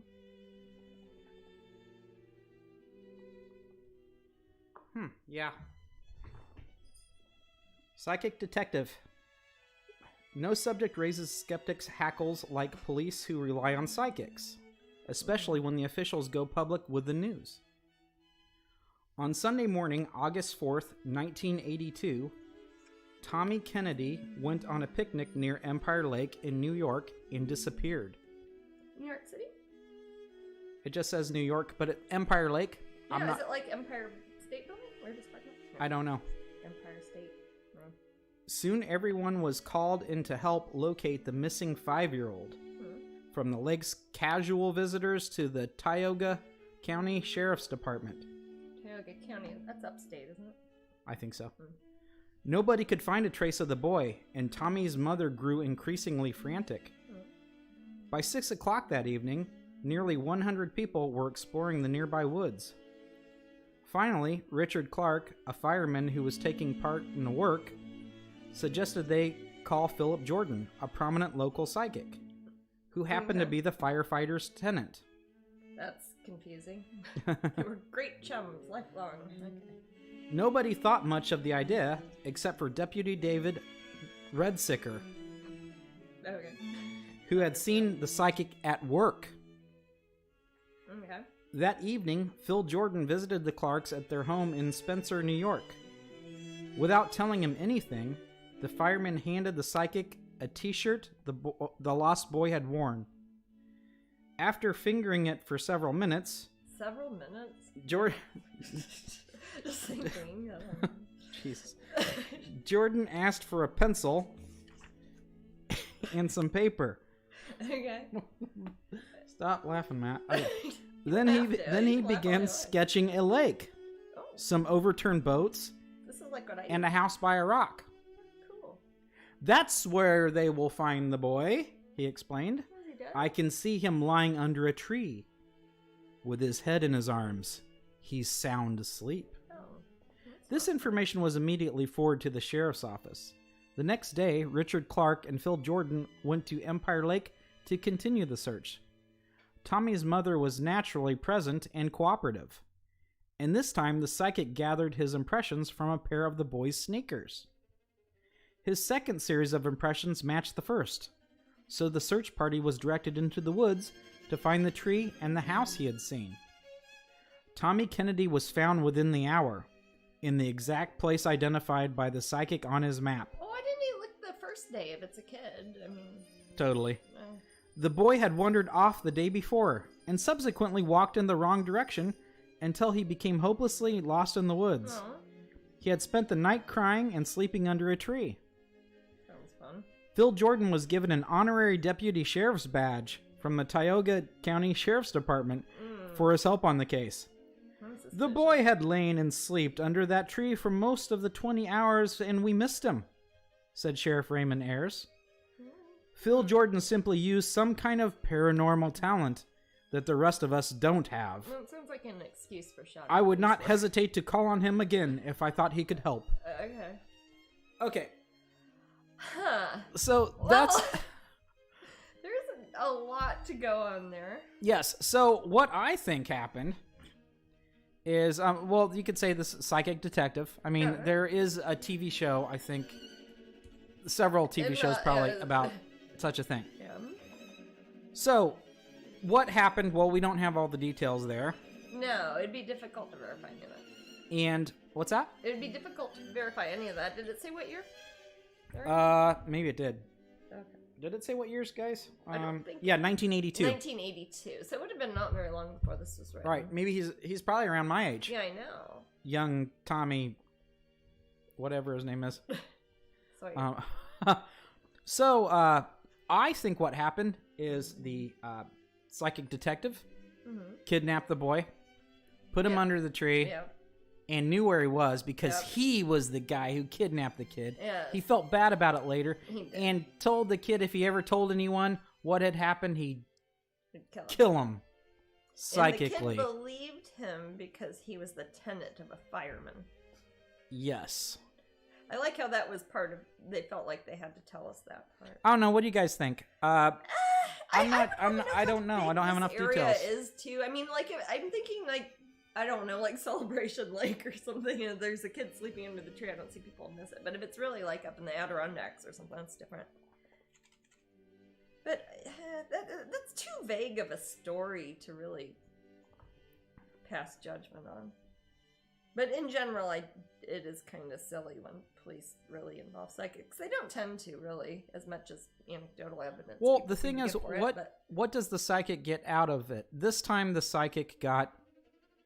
He got an honorary deputy badge. Yeah, I think you get those if you go Is that like you go on a field trip, you might get one. I just said that. Yeah, exactly. Yeah. So, not a lot of input on this one from the room. No, do another one. Do another one? Yeah. Do you okay, let me ask the room if they want me to. Do you guys want me to do another? Would you like me to read another story? Was that one a little too lame? That was pretty lame. I had high hopes for it. Nothing. Nope. Well, read another one then. Because someone said yup. Yup, that's pretty lame. Okay, someone said sure.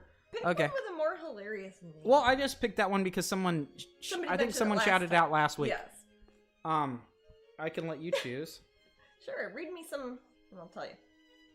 Okay, some of these, we've got the Buttercup Mammoth. Oh, I know that one. I know that one too. Yeah. Psychic Archaeology. That's a true story. Precognition and the Races. A Phone Call from the Dead. Psychic Vision. Pitchfork Witch. We read that one. We read Pitchfork Witch. The Headless Ghost. Lost and Found. Proving Near-Death Experience. Why don't you do that one? Because we watched that documentary recently. Okay. So yeah, I should find out. There is a fantastic documentary. It's a like documentary 5 parts, series. Limited series, yeah. And I believe it's called Surviving Death. Yes, that's the name of it. Painting All Day says any scary ones. I don't know if there are scary ones because I don't know. You can't really tell. Surviving Death sounds scary. But sir, that was the name of the series. The series. Yeah. That we watch. I would recommend it. It's very good. It's very fair. It talks about you have scientists on there, you have doctors on there, you have people that very much believe in their was it on experiences. Netflix? Was it? I think it was. I can't remember. I think it was on Netflix. Mm-hmm. And I believe it was called Surviving Death. Yeah. But yeah, that kind of fits in with it. And it has. It starts off with. They have seances. They have near-death experiences. They have people staying in hospice that are seeing loved ones before they die. They have signs from the dead. They have reincarnation. Yeah. I think those were all the. There were two of them. There was a 2-part one on the medium. Okay, so in honor of that, I will read the Proving Near-Death Experience. Let's see how quickly they can prove it.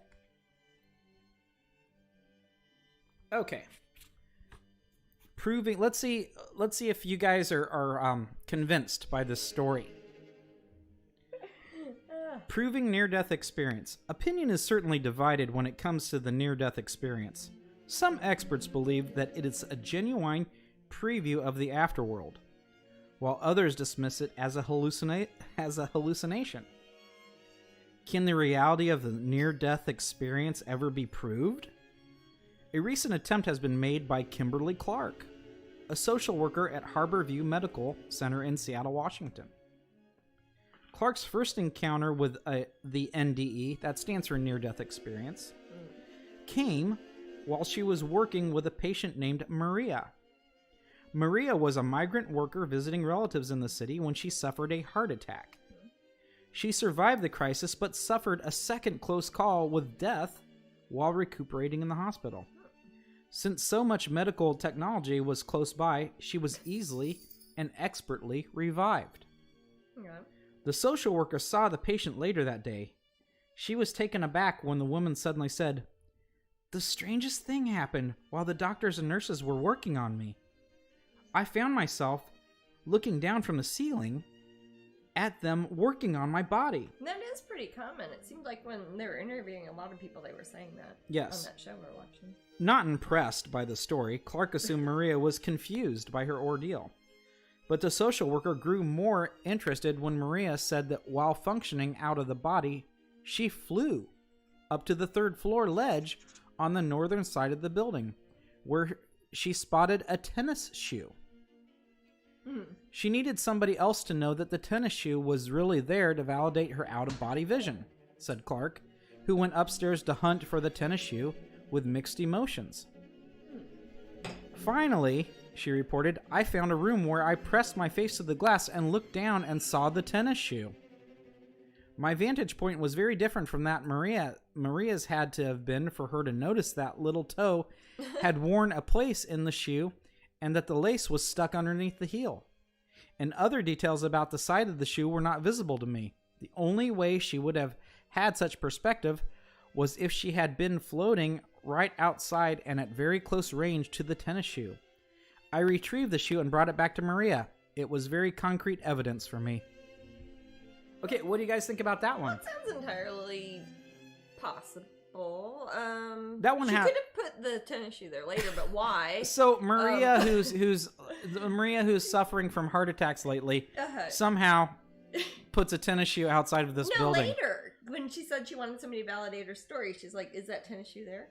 She could have had her brother-in-law put. I kind of imagine her still in the hospital bed. Maybe she had her brother-in-law put it there. Maybe so. He was gonna get new shoes anyways. So either she's telling the truth or it was planted. Yeah, or maybe there's just tennis shoes laying around everywhere. Or maybe she was floating around. I don't know. That seems... things like that don't seem too incredibly unlikely to me compared to a lot of things. Okay, so Anime still says, "If you haven't heard today, you're amazing and I believe in you." Oh, thank you. Angela says, "Possible." Possible. Probable. No. Possible. Not technically, but we don't know how that stuff works. I don't know enough about it. No, people don't know enough how that works. And people who tell you are making it up or somebody's lying to them. So yeah, I would say that one, it's... I don't know. Actually, if you like that story, you may... Mary Kay says truth. Like that show. If you like that story, you would probably like that show. Yeah, well, that does seem to be also one of those very common things that when people are being operated on, they feel like they're floating around the room, and sometimes they'll say that they saw the anesthetist or the surgeon or whatever while they were under general anesthesia, or while they were dying, or while they were temporarily dead during a, I don't know, like a open heart surgery. I don't know. Yeah. So, yeah, that one doesn't require too much suspension of disbelief. Yeah, I like that story. I liked it better than the Psychic Detective. I did too. But I'm happy that little boy was found. Really? I mean, heart attacks are scary. You know, it's not in this book, but I always found the little, the similarities between Lincoln and Kennedy. I've heard that, yeah. I always loved that. About I don't know if you guys know what I'm talking President about. Johnson. Lincoln had a secretary named Kennedy. Kennedy had a secretary named Lincoln. It goes on and on. Yeah. You guys could Google it. It's really impressive stuff. It's fun. It's got to be all coincidental, though. It's not like people plan that 100 years in advance. Yeah? I'll see if I can find it. There might be. Because how would you?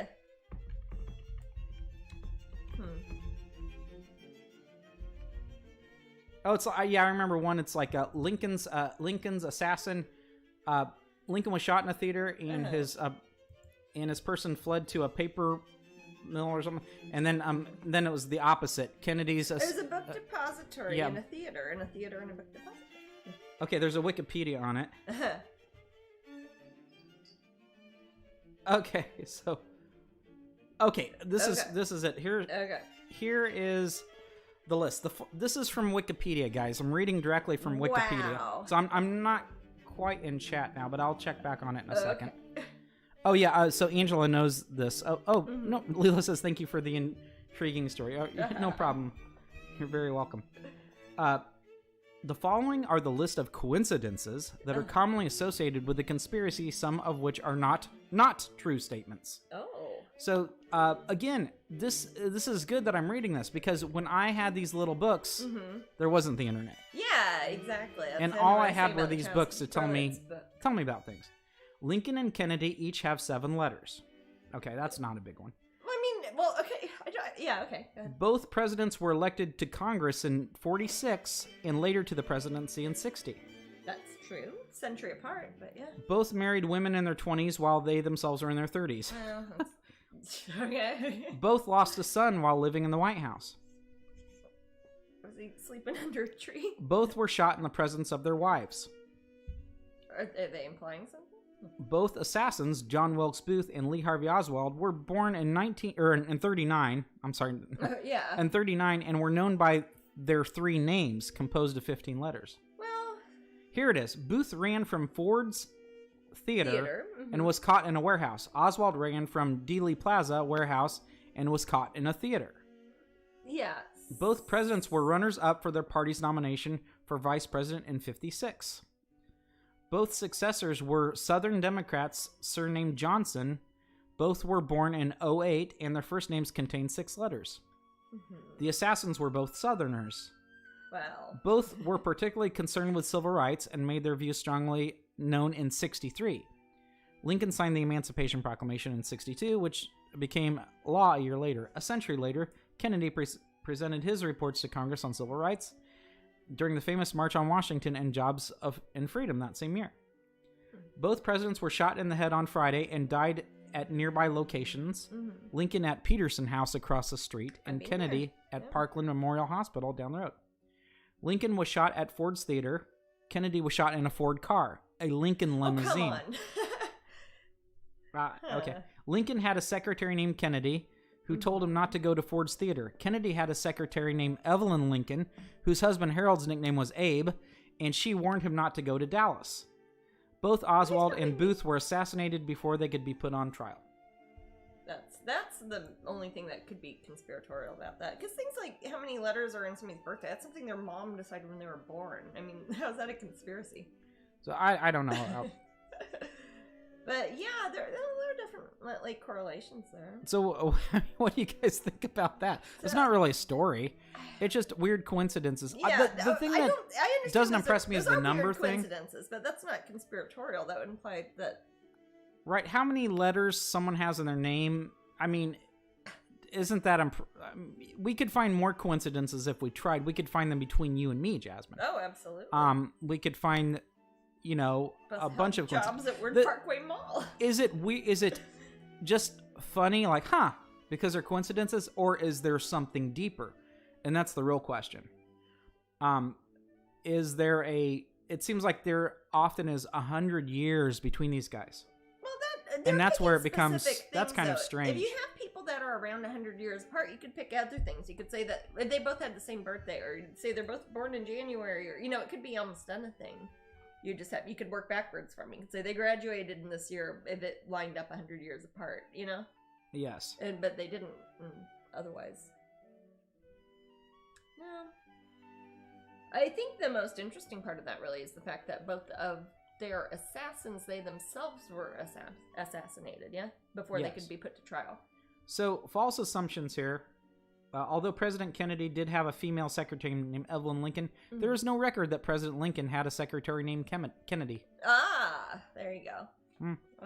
Well, just people just thought it'd be funny to say that. Both assassins were not born in 1939 or 39. Jeez, John Wilkes Booth was born May 10th, 1838. Lee Harvey Oswald was born October 18th, 39. Well, that's not even the same at all then. No, Booth ran from a theater and was caught in a warehouse, and Oswald ran from a warehouse and was caught in a theater. That's the assumption. And the Booth did run from Ford's Theater, where he shot Lincoln and was caught in a barn in Virginia. A barn? That's not Yes, exactly Oswald fled from the Texas School Book Depository, which was a warehouse, was where Oswald worked and was where he shot Kennedy from and was arrested in a movie theater. So it's... That's not... Yeah, that doesn't sound as impressive if you say it that way. And Crispy says, oh my gosh, they both ate food. They did! They're both men? They're both white men? Sorry. Well, yeah, I noticed that with almost all the presidents. Both you and Crispy Critter make good points. We could keep going on and on. Yeah, and the thing about using three names is silly because they just do that when they're trying to point out people if you've committed a crime so that you don't confuse them with the other John Booth because there might be 50 of them in that town. Correct. A lot of us have three names. I've got more than that, dude. Yeah, yours is all sorts of strange. Yeah. So, yeah, three names is pretty common.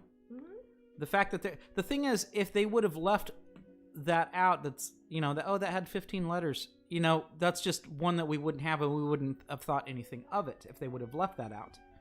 If they would have added two more, we probably wouldn't have thought anything of it either. Yeah. So, or if you'd point out that their middle names both had the same amount of letters, or that their moms were both. They both were fond of cats. They both wore hats on their heads and grew facial hair. Yes, they both were horrible at arm wrestling, and yeah, I don't know. I doubt it. Kennedy was fairly athletic, and Lincoln was really tall. Yeah, probably had a good fulcrum there. Yeah, high center of gravity then. Yes. Hell of a reach. If you guys want to have a funnier read, look at the debates between Lincoln and his and whoever he opposed. That is funny. I know exactly what you're talking about. Those are great. I love hearing about Maybe I'll read that sometime. Yes, you should. The lengths that Lincoln and his opponent, I cannot remember his opponent's name right now, went to make their debates fair are hilarious. Yeah. Leela says they wore a watch. They probably did. Yeah, maybe so. Neither of them had a cell phone. It's true. See, but there are far more differences in them than there are similarities. No, that's. But I remember when I was a little kid, I was like, "Wow, that's so cool."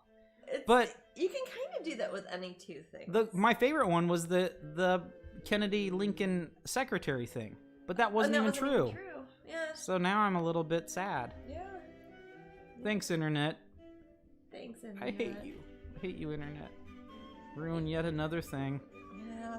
And the Internet is kind of a Captain Bring Down when it comes to fun stories like that. Yeah. Yes, comedian Bob Odenkirk has a bit where he puts on a little beard and a top hat, and he pretends to be Lincoln. Yes. Abraham Lincoln. And he says funny things, and he goes, it's strange. I have a secretary named Kennedy. And it's like, I've just invented something. Little logs. Hey, I loved Lincoln Logs. But yeah, I like that bit with I like it. With Bob Odenkirk. He's one of those people that is obsessed with Lincoln. People get obsessed with Lincoln like how they get obsessed with Kennedy too. That's something I would point out more, that they both have a lot of followers in popular culture, and people do obsess on them. Jay Graff says there's a theory that Booth wasn't killed in the barn and he escaped. Yeah. Maybe he went to a booth. Wait, Booth escaped to a barn and his cousin with the last name Barn escaped to a booth.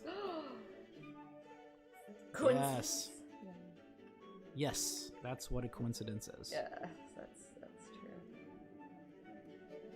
But yeah, of all the strange things that happen, as an adult looking at that, it's not as weird as it once was as a child. Not at all. There are a lot more stranger things that have Very happened in the true. world, for heaven's sake. So I guess, but that's an example of what amazed me as a kid. What a horrible, dull child I was. Oh. No, Let me help you, George Washington. No, that's true. Oh, I like Lincoln. All right, he's one of those. He's got such a funny. Mary Todd was. I mean, he looks like he's got that huge hat and the beard. Well, people wore strange hats and strange facial hair back then. Yeah, just I don't know. He's just funny. You know, It's like, it was our president. Ha ha ha. A little bit off topic, but you know what I had forgotten? No. How this is O.J. Simpson related. How when they found O.J. Simpson going to the airport, how he had that fake beard and mustache and a bunch of spirit gum, like how he was gonna put on it. I saw the. I didn't remember that. Okay, I saw evidence photos of the beard and mustache, and they're the crappiest things that you get at US Toy ever. So, O.J. Simpson went to a Spirit Halloween and bought spirit gum. Right, but what I'm saying is... Yes, the equivalent of it. Yeah, I gotcha. O.J. Simpson went to a Spirit Halloween for a disguise. Yes, basically. That's excellent. I mean, it looks like the beard and mustache like Sonya would wear when she was playing Jesus or something. It's really bad. Jay Graff said Mary Todd was as crazy as a loon. Oh, poor Mary Todd. She was stark raving mad. I love her, though. Lincoln was odd, too. Remember his son died and he kept digging him up to look at him? Well, do British people even know much about Lincoln? I don't know how famous these people are. Lincoln did an amazing job killing vampires, says Katie. Oh, see, that's probably how most people know him now. You know, I bet people believe that. Probably. What's the difference? You gotta build your mythology where you can. At least he was a real You know person. what's weird? I didn't read the book, because I think it was a book. Abe Lincoln, Vampire Hunter. I saw the movie and the thing is, it's not funny. I didn't see the. It sounds like it's going to be silly. No, it's not funny at all. Oh, I didn't see it or read it. It's not a comedy. Oh, what am I thinking of? I don't know, but or maybe I just assumed it was. It's not comedic. Oh, okay. But the thing is, it weaves. What it does cleverly, it weaves the story of him being a vampire killer in with the rest of his policies as a potential and president. So that's what was kind of clever about it, but it's not funny. Okay. And it wasn't intended. I thought it was going to be. I thought it was going to be almost like a parody. A parody of Lincoln. Yeah. You know, like he would say a bunch of quotes, then slay a vampire, then... Yeah. No, it's not like that.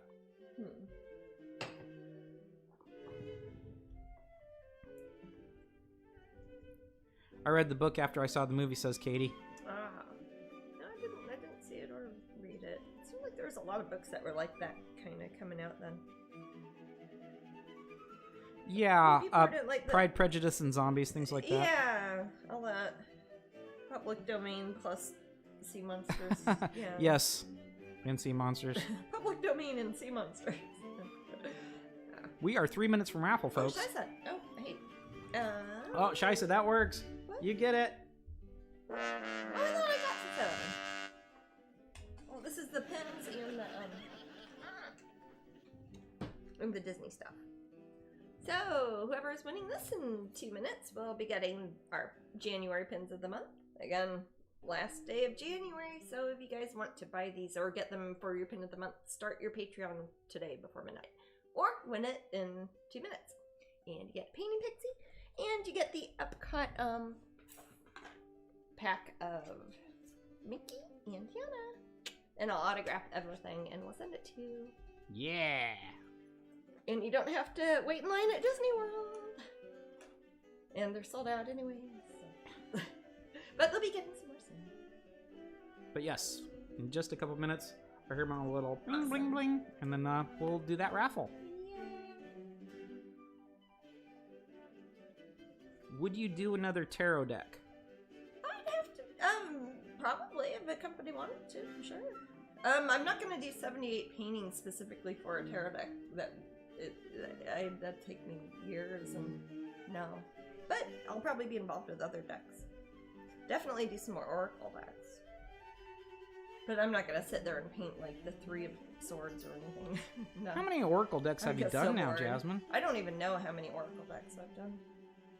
Not including the ones you've just been involved with. Yeah, I know. I don't even know. Individual decks that are just me.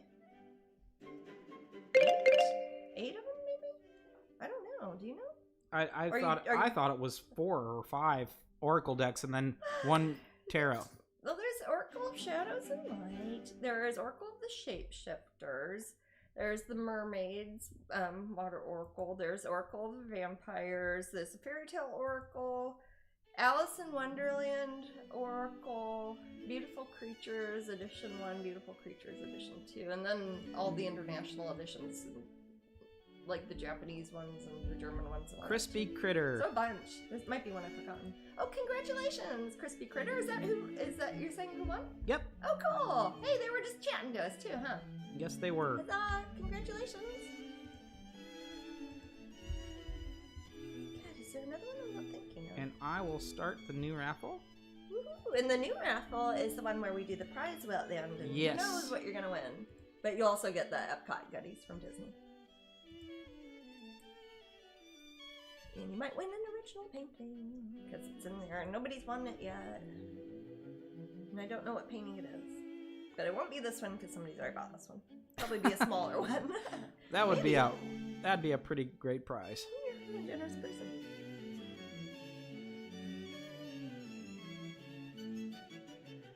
Oh my.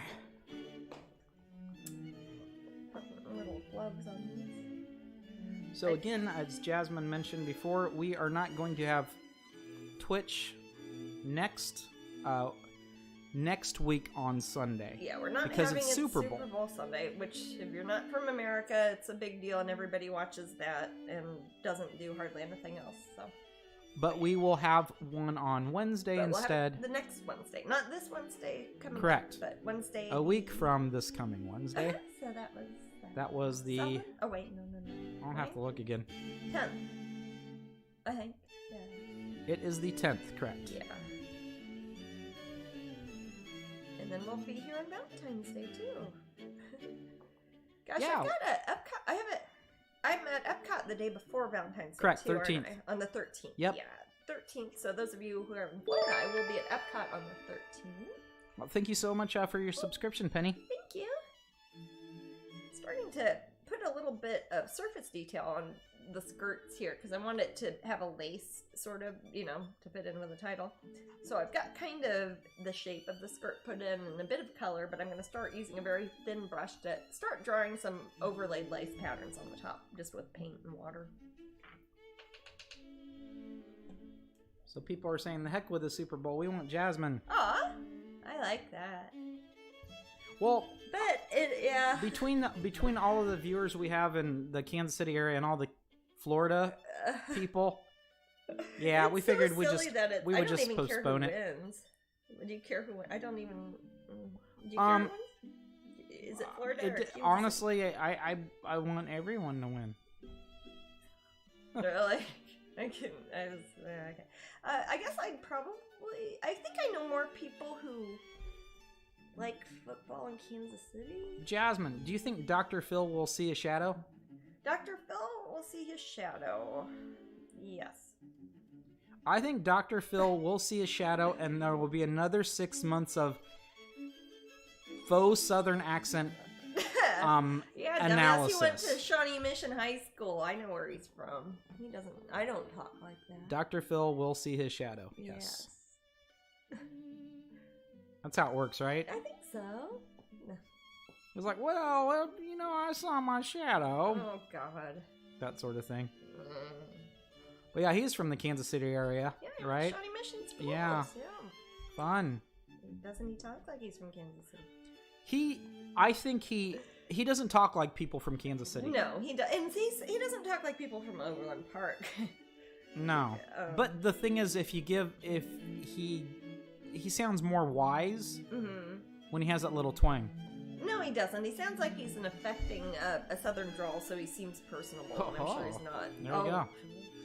Sorry, Dr. Phil. I'm sure Dr. Phil's watching.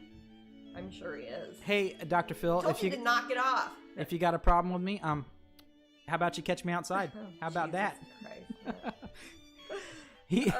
he will see it, and we'll have another 9 months of COVID. Oh God. I'd said Dr. Phil, not Dr. Fauci. No. Leela says, well, folks, please excuse me, but I'm heading up to bed. Night, Leela. So I'll take care and take it easy. All right. Night and hugs, Leela. Stay safe. I will. Oh, I had a weird dream last night where I was working at a grocery store. It's an important job. Yeah. Got 2 nephews who are working at grocery stores Yes. during the pandemic. Yeah. Yes. I was trying to get time off so I could, like, go to Epcot events and Twitch and stuff. Sorry, you have dreams. I was like, I need to get more time off, you guys, because in the dream I thought I was gonna work like 2 days a week. Oh God. But they put me on the schedule for 6 days a week. Well, don't really go work at the grocery store. And I'm like, honey. son of a. Yeah. Yeah. And I was like, I don't. And I was supposed to just like clean up, but then they kept making me work at the bakery, and they made That's me. how they'll get you. And then they make me work and make salads, and then you end up being manager. And I was trying to help this woman find a book about potty training her child. At the grocery store. At the grocery store. This is an odd dream. Yeah, it was. I had some melatonin. Oh, okay. I love melatonin. Yeah, I like melatonin too, but sometimes it gives me very bizarre, vivid dreams. It's supposed to help you have dreams, if you don't dream much. But I never have dreams. So yeah, I don't recommend having dreams about working at the grocery store unless you want to work at the grocery store. Unless you, yeah. Hey, I think grocery store is a better place to work than a lot of places. Oh, definitely. Jeez. Well, I'll say this about, I don't know about all the local grocers, but it seems like the people that work at our grocery store are really happy. Yeah, a lot of the people who work at our local grocery store have been working there like since we moved here. Yeah, it doesn't seem like a big turnaround. Yeah, that's what I mean. Some of the same kids that were like working on the checkout lines are like doing important stuff now. It's funny. Yeah, I'll go in there and they'll recognize me. Yeah.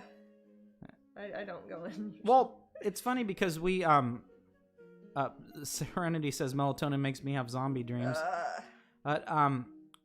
We get I hear a lot of the questions that the checkout people ask at our Publix down the street, and we're very close to Disney World. Yeah. So a lot of people are visiting. They're at a hotel or they're at a home away, and they ask, "Are you on vacation?" And often what you can tell because of the things they purchase. They purchase fun food that you'd have at a vacation house. Like a bunch of like barbecue stuff and chips and things. Yeah. So they'll ask them all sorts of questions, and then the people might have questions about the parks and things like that. So it's funny how the Disney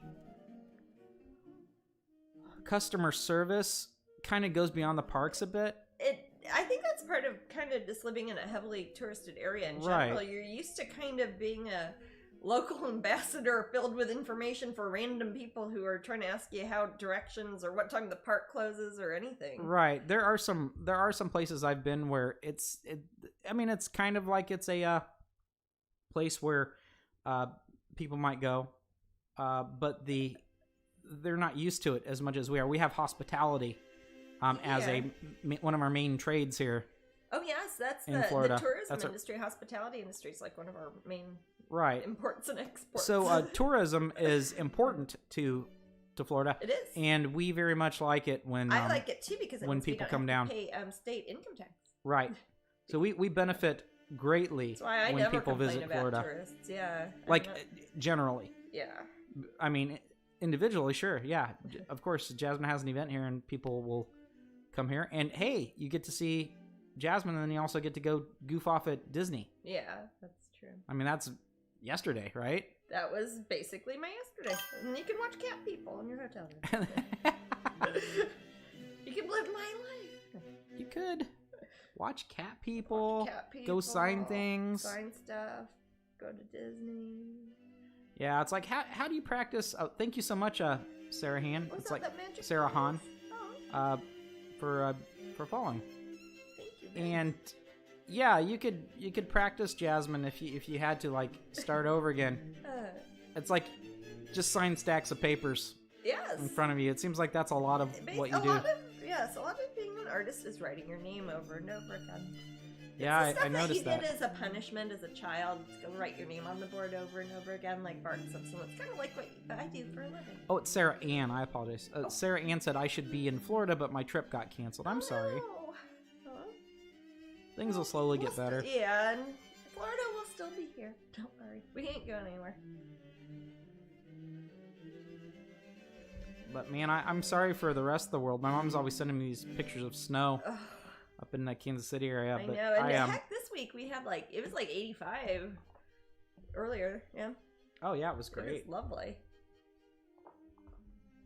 But no snow. Not here. Crispy says I'm afraid to go to Florida. My ex-in-laws live somewhere down there. It's not. Oh, should I say? Yeah, like they'll just be waiting for you. Florida's a big place. We got a lot of people. They'll just be waiting for you, wielding wrenches, just kind of slamming them into their hand. Yeah. Florida's a very odd place. Hit you with a monkey wrench. Yeah. My ex-in-laws. Yeah. Yeah, I guess there can be lots of ex whatever. Yeah. My ex-in-laws. Well, sometimes people stay friends. That's true, but but they'd still be your ex-in-laws if they were Yeah. here. But if you're so scared of them, or you don't want to be around them so much that you won't go into the same state that they live in. Yeah. Woo! Or maybe legally they're not allowed to. Yes. That's different. Oh yeah, I always forget about weird things like I'm trying to remember what restraining orders and things. Order, yeah. Yeah, it's like, can there be a lifetime thing on that? Sometimes. Like a lifetime restraining order? It depends. There are a lot of similar things to restraining orders, protective orders, and things that sometimes if it's part of a sentencing, it can be. Look at the two girls, Juliet Home and from Heavenly Creatures. That was like one of the things. Is the judge, that's Australia or New Zealand. Yeah. But the judge sentenced them to never I contact suppose each other again. Oh, somebody said Texas is 70 today. Oh, that's not bad. Wow, I always thought it was older. We were getting heavy frost, but also the snowdrops are out. Jeanette the says flowers? UK. Oh, the snowdrops are those beautiful little flowers. They look like little white bells. Oh, okay, so Crispy had to get a restraining order. Gotcha. Oh, okay. Yeah, there you go. I won't dig too deep there, Crispy. No. Crispy, don't worry. No, I gotcha. It happens. Yeah, it's scary. I was gonna think a scary term is gag order. Oh, like for the press? Or Yeah. The But it just sounds scary. media? Yeah. Yeah. Order. It's like they're gonna stuff a bunch of socks and bras in your mouth and just leave you to die. Well, there's restraining orders, then sometimes people can't be near, schools and stuff like that. I don't know what that's called. Sex offenders or something like. Yeah. Yeah, they can't be within however many yards. Yeah, that's probably some blah blah order. Yes. And that, again, depends whether. I don't know. It just makes me want to live near a school. Yeah. Yeah. Well, it's like I'm gonna live right I've next to the told you, school. Celebration. This is not an urban legend. Part of how the city's built, they sprinkle the schools kind of throughout it. So in Florida, you can't. If you ever look at one of those maps where you type in your zip code, it's like they're registered offenders in this area. They technically, I'm sure people get away with stuff, but they can't technically because the schools are sprinkled throughout. That's funny. And the Montessori schools kind of. I was gonna say that Montessori school. The daycare that is at the church and stuff like that. Because daycares are also included in that. Oh, okay. So they're pretty they kind of they're pretty liberal with their term of what that means. If it's registered as a school, registered as education, a school. Yeah, like a Sunday school, for example. Wow, really? Yep, in Florida. Remember how in Miami there is that one place, is it Coconut Grove? I forget. That's under the overpass, and it's where there's a hobo camp, but it's all registered offenders. Stay away from there, but yeah. Yeah, enough of that. But that's why. But yeah, so I just think things like that are funny when, you just are not funny, interesting. Oh yeah, it is interesting. It's like, hey, you can't go there anymore because of this or that. Yeah. It's like, you were so mean to this person. This person's so mean to you. You just can't get along. Legally, just stay away from that person again. forever. Yeah. Or it's like, I'm scared of that person, so it's just. The thing is, usually usually those restraining orders will have a time limit on them, and sometimes, you know, a situation changes, people change, people get better, people move away, all sorts of things happen. So they're usually over a certain period of time. They have a term limit on them, sort of.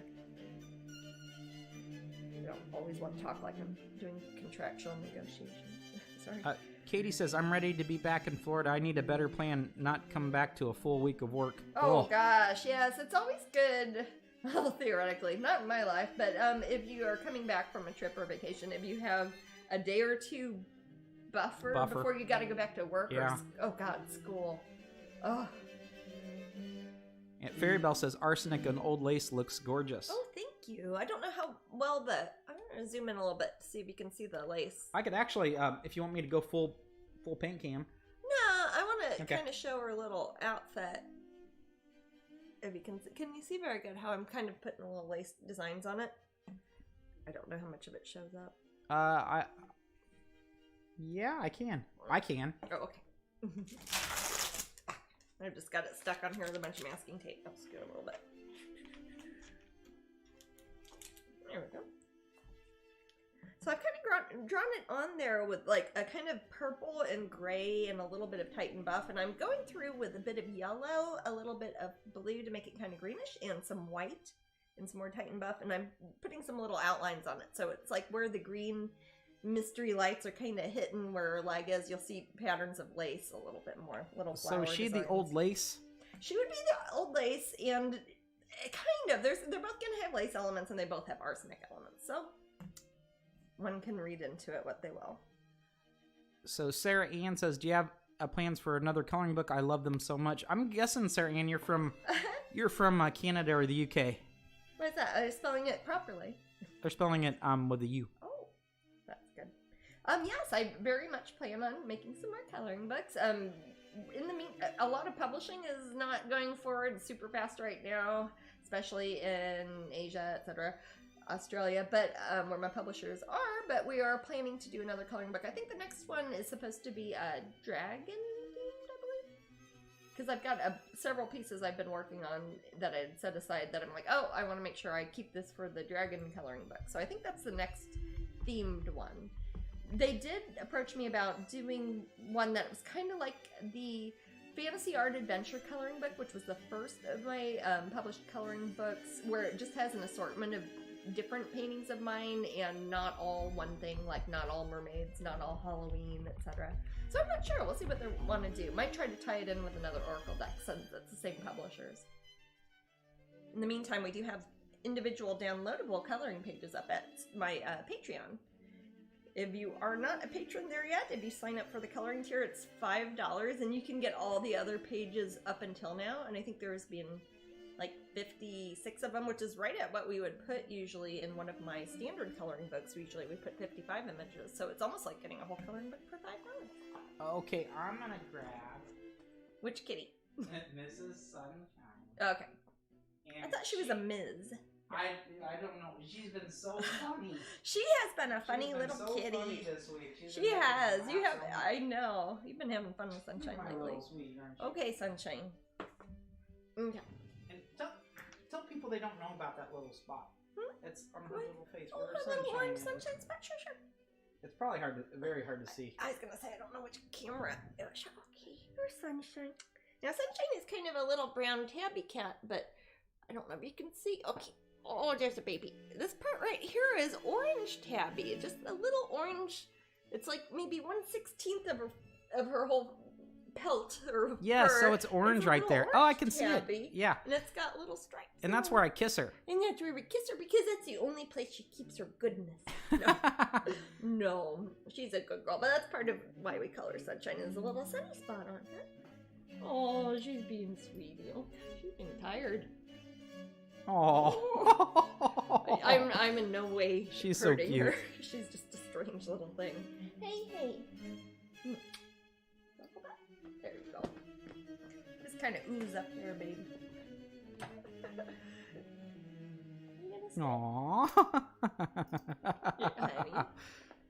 She is a cool cat. I'm always worried she's gonna jump on my shoulder. Sometimes she does, and she just claws the heck out of me. Okay, so double feature. Are you bringing another cat? Double Which feature. one? Is it Gammy? No, yes. Oh. Get Rio, 'cause she... We brought Rio last time, and usually we don't get to, because she's kind of shy. Oh, fat Gammy. Fat Gammy. Get my exercise. Well, Gammy's like, how much does she weigh now? I don't know. She's 75 pounds. No, I think she probably weighs like 15 pounds, maybe. Oh, God. Sunshine only weighs like 5 pounds, so she's like 3 times as big as Sunshine. Give her a... See if you can... Can you see her in there? Oh! Hey, she looks Can I kind of... see her? She looks almost normal. Yeah. She's... Yeah. Baby. Was she sleeping? Yes. Where's the sleeping? Where's my sleeping baby? Yeah, she was. Oh, you see all these lights? Yeah, it's disorienting, isn't it? Yeah. Okay, Gammy. Everybody loves the kitties. Good. Oh, see, well, Mama Wolf used to sit right next to me, and she'd be so good. But Mama Wolf is not Gamer. Oh, but Gamer's being good. Oh, she's biting me. She's a sweetie. Maybe sit, Kobe. Maybe she'll sit there. One thing I can't do is have her around when I'm varnishing, because my God, clouds of cat hair. It's always hard enough to keep it out of the paint. But well, she's being a good girl. She's still here. Yeah, Angela says I love the cross eyes. They look pretty good. They look not too awful on the camera. You know, the other day when you were showing me, I forget, you were holding her up or putting her on your lap or something, and I was looking at her face, and her eyes actually looked like they were kind of focusing a little bit more. So I don't expect it to get better. Usually that tends to get worse with cats as they get, or more pronounced rather, their eyes if they are crossed. Well, I think sometimes her eyes are very crossed and sometimes not at all. Yeah. It's funny how she goes back, and I don't know if her eyes just gets weak sometimes or. It's I don't know if she suffered. I think at some point before we had her, she might have been hit by a car because also she's splay-legged and her the upper parts of her arms I forgot grew back a bit crooked. That's a little Sunshine. Oh. There, and then there's 2 Gamer ones I have. Yep. There's one where she's Jaws. Oh gosh. Yeah, Gamera, for those who don't know, is usually kind of fierce, so it's always nice when she's being a good... Oh, she's jumping. And this is when she's scary. Aw. No, she's a good girl. No, she's not. And she is named after a kaiju. She is. Well, she's a tortoiseshell, and Gamera is a giant turtle monster. And that would be... In cross-eyed and goofy looking. Gamera, in my opinion, is better than Godzilla. Oh, Gamera is friend to all children. Yeah. See, it's funny. I hope somebody watched the beginning of this broadcast and just like fast forward to now and think that we've just been talking about Godzilla the whole time. It's like, man, those guys really like Godzilla. They're crazy. No, my favorite ones really are not Godzilla. They're going to be Mothra or Chaos. I'm a big fan of Chaos. It's one of my favorite ones. You never see anything with Chaos, I think. Jasmine's a gay-octician. No, Chaos, remember when they go to the planet and it's all Chaoses? And they're just like going around? It's one of the best things I've ever seen. Yes. I like to think about that planet when I get upset about things. Lisa says the lace is incredible. Thank you. I've been kind of making it up. I guess real lace probably has a more repeated pattern. I've just kind of been scribbling on stuff. But it looks good. I like it. I like lace in general. I think it's pretty. Yeah, we have not seen Pacific Rim, even though they have Beckett's in it. I'm just not a kaiju person. People's like, they did it right. You gotta watch Pacific Rim. I was like, I don't know. I guess I should watch it. I don't know. I do tend to, like I said, I do like a lot of the original Japanese ones a lot. I've got a really cool book about some of the making of the sets, like the little towns and buildings that get destroyed. Remember that book I got? I showed you, Maddie. I think so. I think I bought it at Epcot, didn't I? Yeah, I bought it at the Japan Pavilion like a few years ago at Epcot. At Mitsukoshi. Yeah.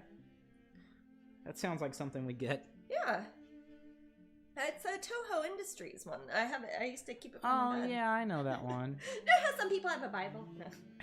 Right on your nightstand. Jasmine likes that. If you look at in every hotel you stay at, there's a book on Godzilla in every drawer. Well, Jasmine as long as put you it keep there. Some sort of God close to your heart. It could be Godzilla. You're like a Godzilla imp. Yeah. You're the Toho book fairy. Yeah. I like I'll take it. Man. This pig's so Yeah, I think talking about kaiju too much starts to make me grumpy. It makes me want to build a what? like a fortress out of Legos and just kick it over. So Sarah Ann says, "Hey, Jasmine, could you explain the Patreon a little bit, please?" Sure. Let's see. Well, Patreon is a website, kind of like a subscription. It is a subscription-based like fan site where you can give $1 a month, and you can give more money per month if you like. And basically, you get to see stuff and have access to things that you don't if you're not part of the Patreon community. So, like, you get things like discounts and sneak previews. For example, the first people to see this painting would be the people who are on my Patreon before the regular people of the world. So, there are different tiers, which are basically different levels of subscription that you can get. It starts off at $1, and basically you get to see previews, and sometimes we've got giveaways. And there's sections of my website you can only see if you're logged in with Patreon. And then there's a $5 monthly membership one, which is the coloring pages and then all the previews and all the other stuff. And I put up coloring pages at least once a month, and you can download them at any time, print them out, put them on canvases and color them in. We do grayscale and line art for all of them. And then we have a $10 tier, which is the discount tier, yeah? That's when people that's when you get a 10% off at Strangeling.com, like on everything, including stuff like masterpiece editions and original paintings. So if you are somebody who spends hundreds of dollars and you didn't pay $10 to get the discount, then I guess you just don't like money. I don't know. But there's a $25 tier, which is the pin collecting tier. And that's when we have the enamel pins. You get those in the mail every month, and you get special ones that are only for Patreon patrons, and then you get all the discounts and coloring pages and discounts and all that. And then there's like a different tier, which is when I make you a $50 one, is when if you want super secret stuff that you literally have to sign a non-disclosure agreement before you can access that part. And then you get to see, oh, Jasmine's going to be painting this, and she can't tell anybody yet, but I can tell you, and that sort of thing. So there's several different tiers there. I have, now it's January's getting to be over, I'll be starting up doing crowdcasts again too. It's kind of like Twitch, but it's only for Patreon patrons. And we're going to be adding some new features over the next year too. So it's definitely a good place to go. There's a lot of very talented artists and a lot of musicians up there, podcasters, comedians, all sorts of creative people. And it's a good way that it's like a social media that isn't advertising driven like the way that Facebook or algorithms the way that Instagram is. So I really like it up there. I follow a lot of my favorite friends and musicians and artists up there, as does Maddie. It's called Patreon. And if you're not a member, go join it. And if you are somebody who collects pins and you really want the Black Swan and White Swan pins sent to you, sign up for the $25 tier before midnight tonight, because it just happens to be the very last day of January, and we do it on the calendar month. So it's like, while it's January until at midnight it turns to February, and that will be a brand new pin. Hey Jasmine, what's your favorite Miyazaki?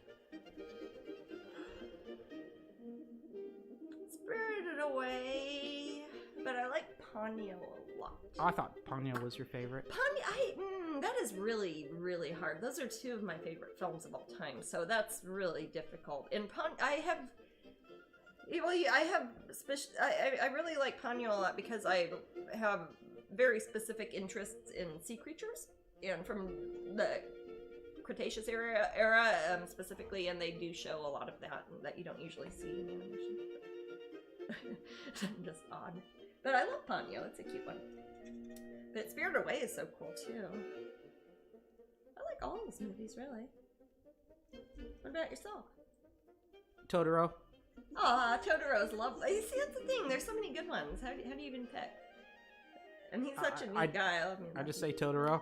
Totoro. Oh. That's how I picked it. No, it's because it's my favorite. Yeah, My Neighbor Totoro is a wonderful movie. It's because I want that to happen to me. I want to have a big kitty. Well, yeah, exactly. That I fly around with in a kitty cat bus. Whatever happens to Ponyo to happen to me, and Spirited Away to happen to me too. But Serenity says Nausicaa. That's my favorite movie. Nausicaa, that's an interesting one. That's usually not. Usually, I don't hear that's one of people's favorites. Nausicaa. Oh, that is a good one. That's a good one. What about Porco Rosso? Porco Also, yes, I know that. Not my favorite one, but That's a weird it's one. quality entertainment. Oh, the Soot Monsters are sweeties. I have one. The which ones? A Soot Monster. The Aw. little cute guys. Yes. Yeah. There was some neat stuff going on in Spirited Away. And Princess Mononoke is great too. Oh, Princess Mononoke. I feel so bad for that sad Piggy and Wolfie when those icky things come. Oh yeah, that is sad. Howl's Moving Castle. That's great. Howl's Moving Castle's wonderful. I love Diana Wynne Jones, and the book that's based off of is excellent also. Oh, and she wrote Fire and Hemlock. That's one of my favorite, like, young adult sort of books. I wish they'd make more of her books into films, especially if they have the attention to detail and quality that the Miyazaki ones did. They're pretty great. Kiki, Siren Moonbee got, it corrected Kiki to Kilos. Spirited Away and Kilos Delivery. Kilos Delivery This is some service. heavy delivery, man. Oh yeah, Kiki's delivery service is adorable. Yeah. Doesn't have the depth that something like Spirited Away does, but it's not supposed to. It's kind of aimed at a younger audience, definitely. Well, yeah, so they have various degrees of lightheartedness. Yeah. They have to have something tragic happening too, parents dying or being sick or lost. We were talking about Ponyo painting. Oh yes. Love Ponyo. Yeah, Ponyo's, I like that little song. I love the mom in Ponyo. She's one of the best. She's a good driver. Characters, huh? She's a good She's driver. a hell of a driver. No, I love it. Sometimes the mom is just like laying on the floor drinking a beer because she misses the dad and they're fighting or whatever, and it's not even a big part of the story.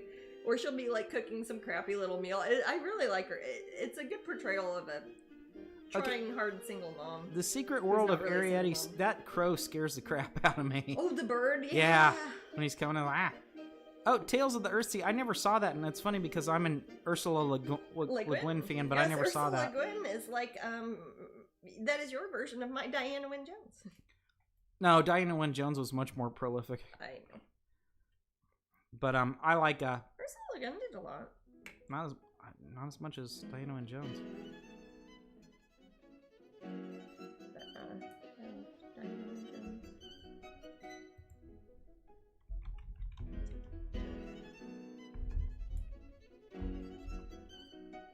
Yeah, the whole concept behind Howl's Moving Castle is incredibly appealing to me. It's because I often live between multiple residences and I'm on the road a lot. And I think how handy it would be to just have like a house that has 4 different doors and each one goes to a different country or state or something like that. It moves around. And moves about. Yeah, I know. Yeah, like the castle in Kroll. Yeah. Yeah. Brookstar says Ghibli is mine and my daughter's favorites. Incredible hand-drawn, beautiful stuff. Yes. There's a really good documentary. What was that called? I don't remember. It could be easily Googled though. Yeah. That is a good one. I love it. He's an interesting fellow. Yeah. Miyazaki. He is. He's an interesting guy. Incredibly talented and driven person.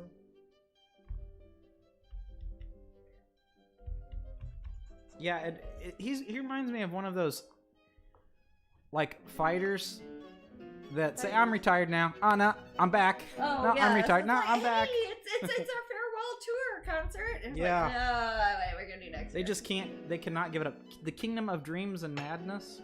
Yes, that's the name of the documentary, isn't it?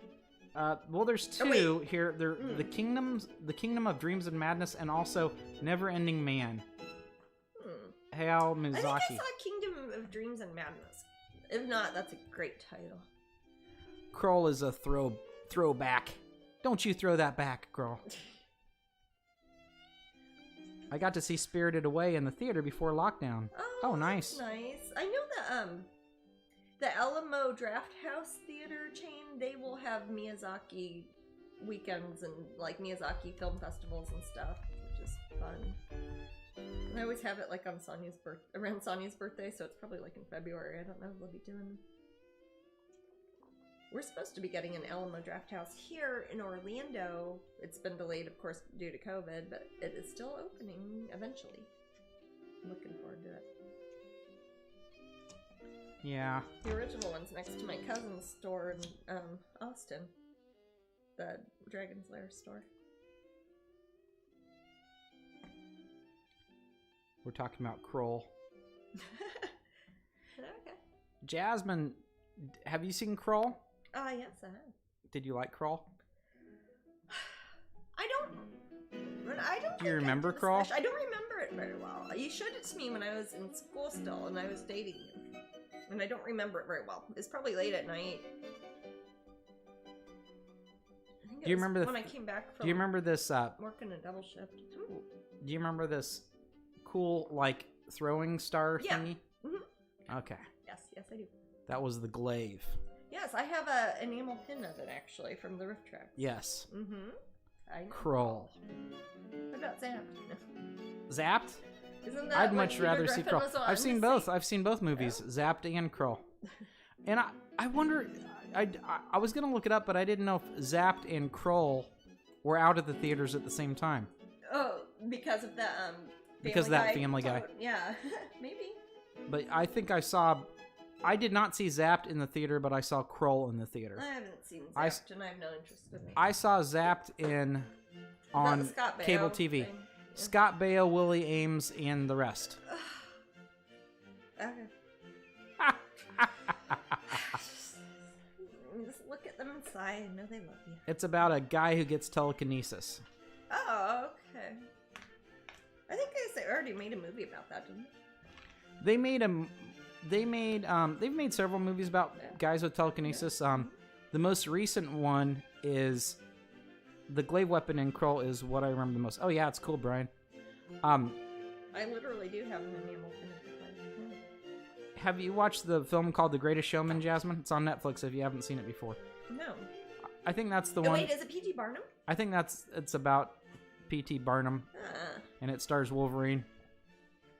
Huge Jackman. Oh, Hugh Jackman, yes.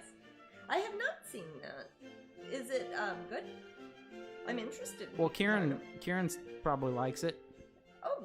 He's suggesting it. Oh, I see. Yeah, well, I would definitely I've heard give good it a watch. things. I'm interested in I know a decent amount about P.T. Barnum. I've read a couple books about him, actually, but I am always curious about that type of thing. I think that's the one. Yes. If it's not, I'm just going on. If it's not, it is Wolverine. But yeah, that's that movie probably about, I don't know, from 6 years ago called Chronicle. And that's also about people who get telekinesis. Well, there are lots of movies about people who get telekinesis. Yeah, it's true. Kind of like, I don't know, didn't they already make that movie about World War II? Katie said it was really good. Oh, okay. And Val Blue said, I like it. I saw it on Prime. Cool. And Nigel said it's a great musical. Oh, it's a musical? Yeah, that's right. Because okay, because I know Hugh I remember Jackman Hugh Jackman can Broadway sing. Fella. Yeah. Yes. And tap dance. Well, he's like a force majeure. Double threat. I think he's a quadruple threat. I gotta find my phone where I can. Yeah, people are liking that movie. Okay, I'm sure that people are enjoying that much more than Maddie's old crusty Kroll. Oh, crusty Kroll. It's okay, baby. I forgot about it too. Oh God. I need to give Kroll a hug. I mean, it's good in the way that you can kind of enjoy any fantasy movie, you know? It's better than that. Okay. Maybe, there are fantasy movies that are not good. like what? Never Ending Story 3. Oh my God, you're right. And it even has one of my favorite It even has actors Jack of Black all in it. time in it. It has Jack Black in it, and it's still one of the worst goddamn movies ever made. And I love the first Never Ending Story. I love the book. It's a World of Warcraft movie, Fairy Bell? Is The that Greatest one I was Showman? talking about earlier? I don't know. Oh, it's World of Warcraft and it's P.T. Barnum? Wow. And it's got all singing, all dancing Wolverine? That's pretty cool. You're selling it, man. Sign me up. That is really impressive. And it's got the glaive in it? And it's got the glaive in it. And Miyazaki did this. Wow. Well, in Kroll, there is a castle that goes around. Oh, like in House on the Moving, yeah. the planet is actually named Kroll. Yes. That's a name for it. Yes. Jackman is considered a triple threat in show business. Oh, it's not quadruple. No, I was calling him a double threat, implying he wasn't that great an actor, but I've seen him in Hugh other Jackman things. can show up to a heart operation and just instantly cure the patient. Oh, that's pretty good. I love Kroll with the very young Liam Neeson. Oh, is he in that? Yeah, it's not the main character. Oh, okay. Is Aslan in it? No. Sure. Mm-hmm. Katie says, I had Never Ending Story 3 on VHS. Oh, well, do you think that... It probably never came out on DVD. Do you think Liam Neeson had read the books, Lion, Witch, and a Wardrobe, etc.? Probably. Is there? Then it has to be in the movie Kroll, since his brain is in the movie Kroll. You're right. Yeah. I don't think he used his brain on that one. Not really. He was just kind of a... He was Phone that one in. He is a bandit in that. Tall bandit. Tall bandit. Bad fantasy movie. Dungeons and Dragons. Some would say Aragon. Yeah. I thought Aragon was alright. Aragon was. I forgot about Aragon right after I watched it, though. All those. I always say his name wrong because it's German. Uwe Boll? Yeah, Uwe Boll. Hey, you're talking about video game movies. He did Blood Rain. Yeah. Mm-hmm. El Hertz liked Aragon. Aragon was a good movie. I think the problem with Aragon, there's something about it that makes it seem more like a TV movie rather than a feature film. You know, I don't know how to explain it, but I wouldn't. I mean, I like it though. When I saw it, and I'm not sure why either. It has actors who are usually film actors. It's not like it was right. I mean, it has John Malkovich, isn't it? John Malkovich is in it, but there's something about delivery that is off in it, and it's hard to explain. The book was better. I don't doubt that. Yeah, that was the Dragon books, Brian. Yeah, those have you seen those close-ups. Have you seen the remade Dune? Looks interesting. It came out already? What is it? The remade Dune? I didn't know it came out already. I didn't know.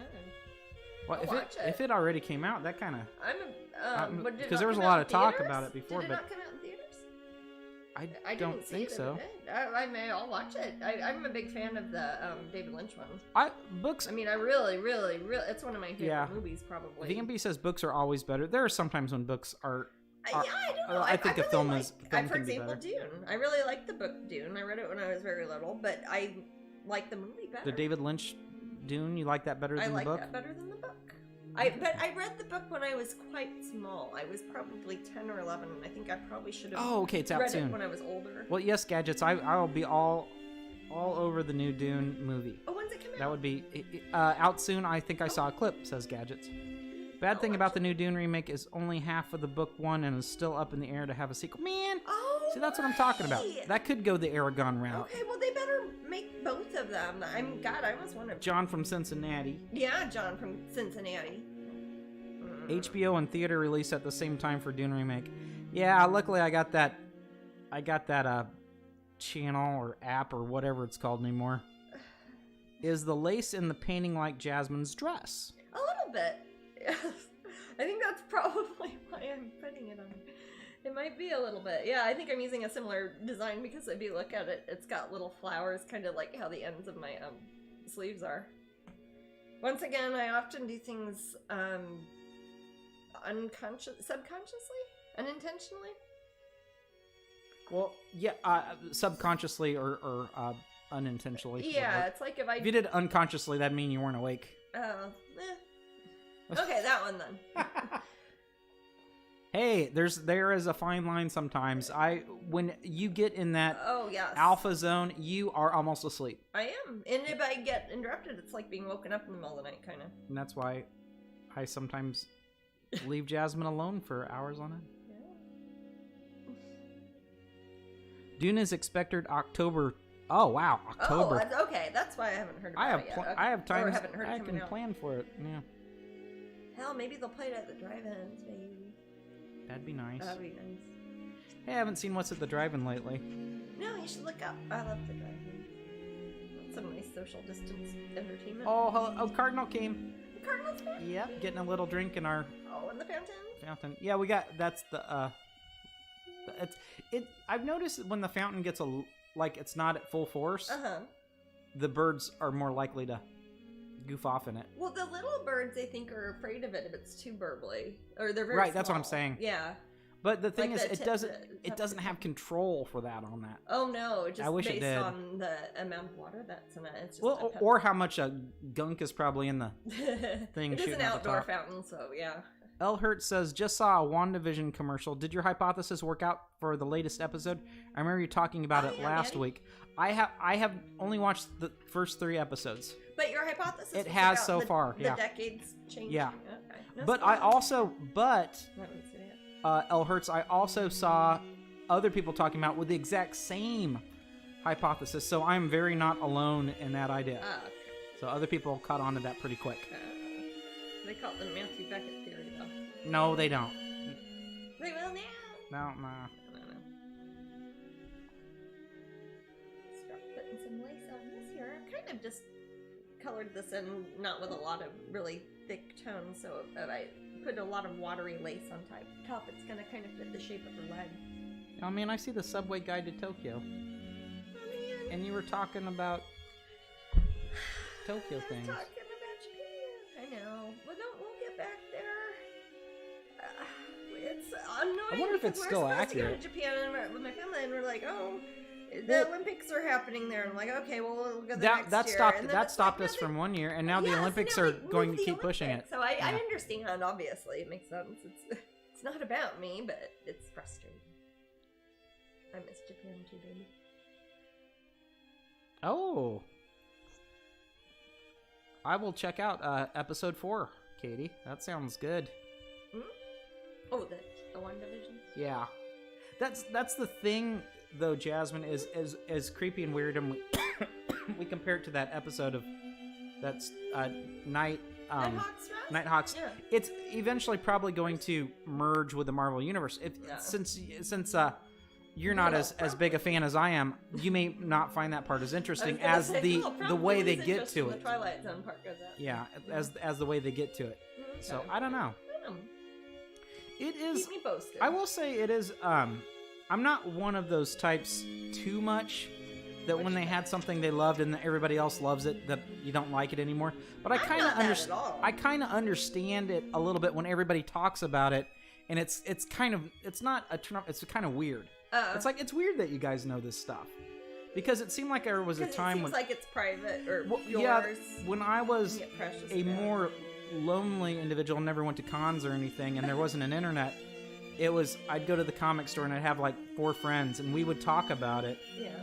But now it's like there's Disney owns it, and they make these like amazing epic movies, and it just seems it's different. Mm-hmm. It's not. I mean, it's certainly not bad, but it's strange. It reminds me kind of like how fantasy gaming used to be such a niche market, and then when video games and online multiplayer things became so popular, it's like everybody else knows about necromancers. This is weird, you know? Oh, Jill, you need to do exclamation raffle. Oh, to enter that, yeah, exclamation point raffle, all one word. As long as you're following this channel, it will let you join the raffle. Yeah, I can't. There might be a way just to pop you in, but I don't know how. Yeah, you gotta put in the command prompt, exclamation point raffle. Yeah, just what Gadget said there. Am I Gadget? Inspector Gadget. That was a good cartoon. Did you like that cartoon, I Jasmine? didn't really watch it. My sisters did. I didn't watch it. I'm sorry. I didn't see the movie either.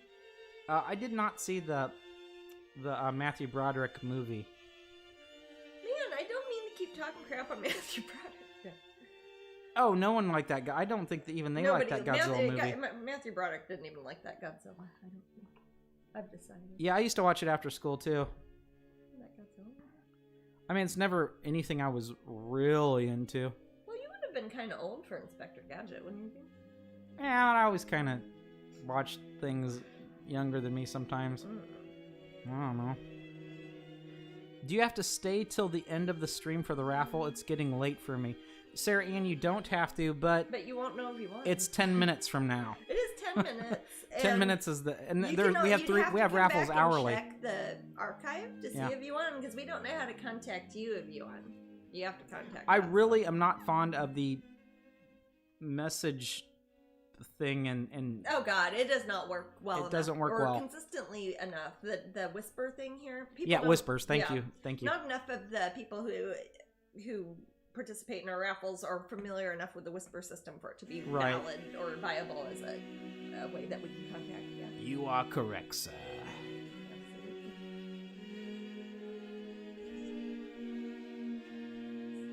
Sir. What? I think it's funny when one calls a superior officer or a boss sir, Sir? even if it's a female or whatever, or a kid or an animal or whatever, and you call them sir because they're in charge of you. It's good. Sriracha. Sriracha. Yes, I know. Okay. Oh, Oh. don't you say sriracha around me. Tell you how sweet he's holy. He's holy rooster. Sarah Ann says, I'm new to Twitch, so not sure how it all works. Oh, these are our rules. Oh, absolutely. We're on 3 hours. We choose to be on for 3 hours. So Yeah. not every broadcast from any different Twitch person would be different. Yeah, but usually we do 3 hours because it's usually about that long before the various things like batteries on laptops might start to go down or anything will start falling apart after about 3 hours. Right? So usually I start getting hungry after about 3 hours of talking. Yeah, basically it's Jasmine paints here. We chat about whatever while Jasmine paints. Basically, we're all here to entertain Jasmine while she paints. Yeah, because I don't see the TV or the chat room, so I only hear what Matt says And out then- loud. And then we have raffles that we try to make appropriate to what's currently happening on either our website or events. Like right now we're doing Disney. Yeah, And we'll usually have like the print of the week. every the hour pins of the month. we have a raffle. Yeah.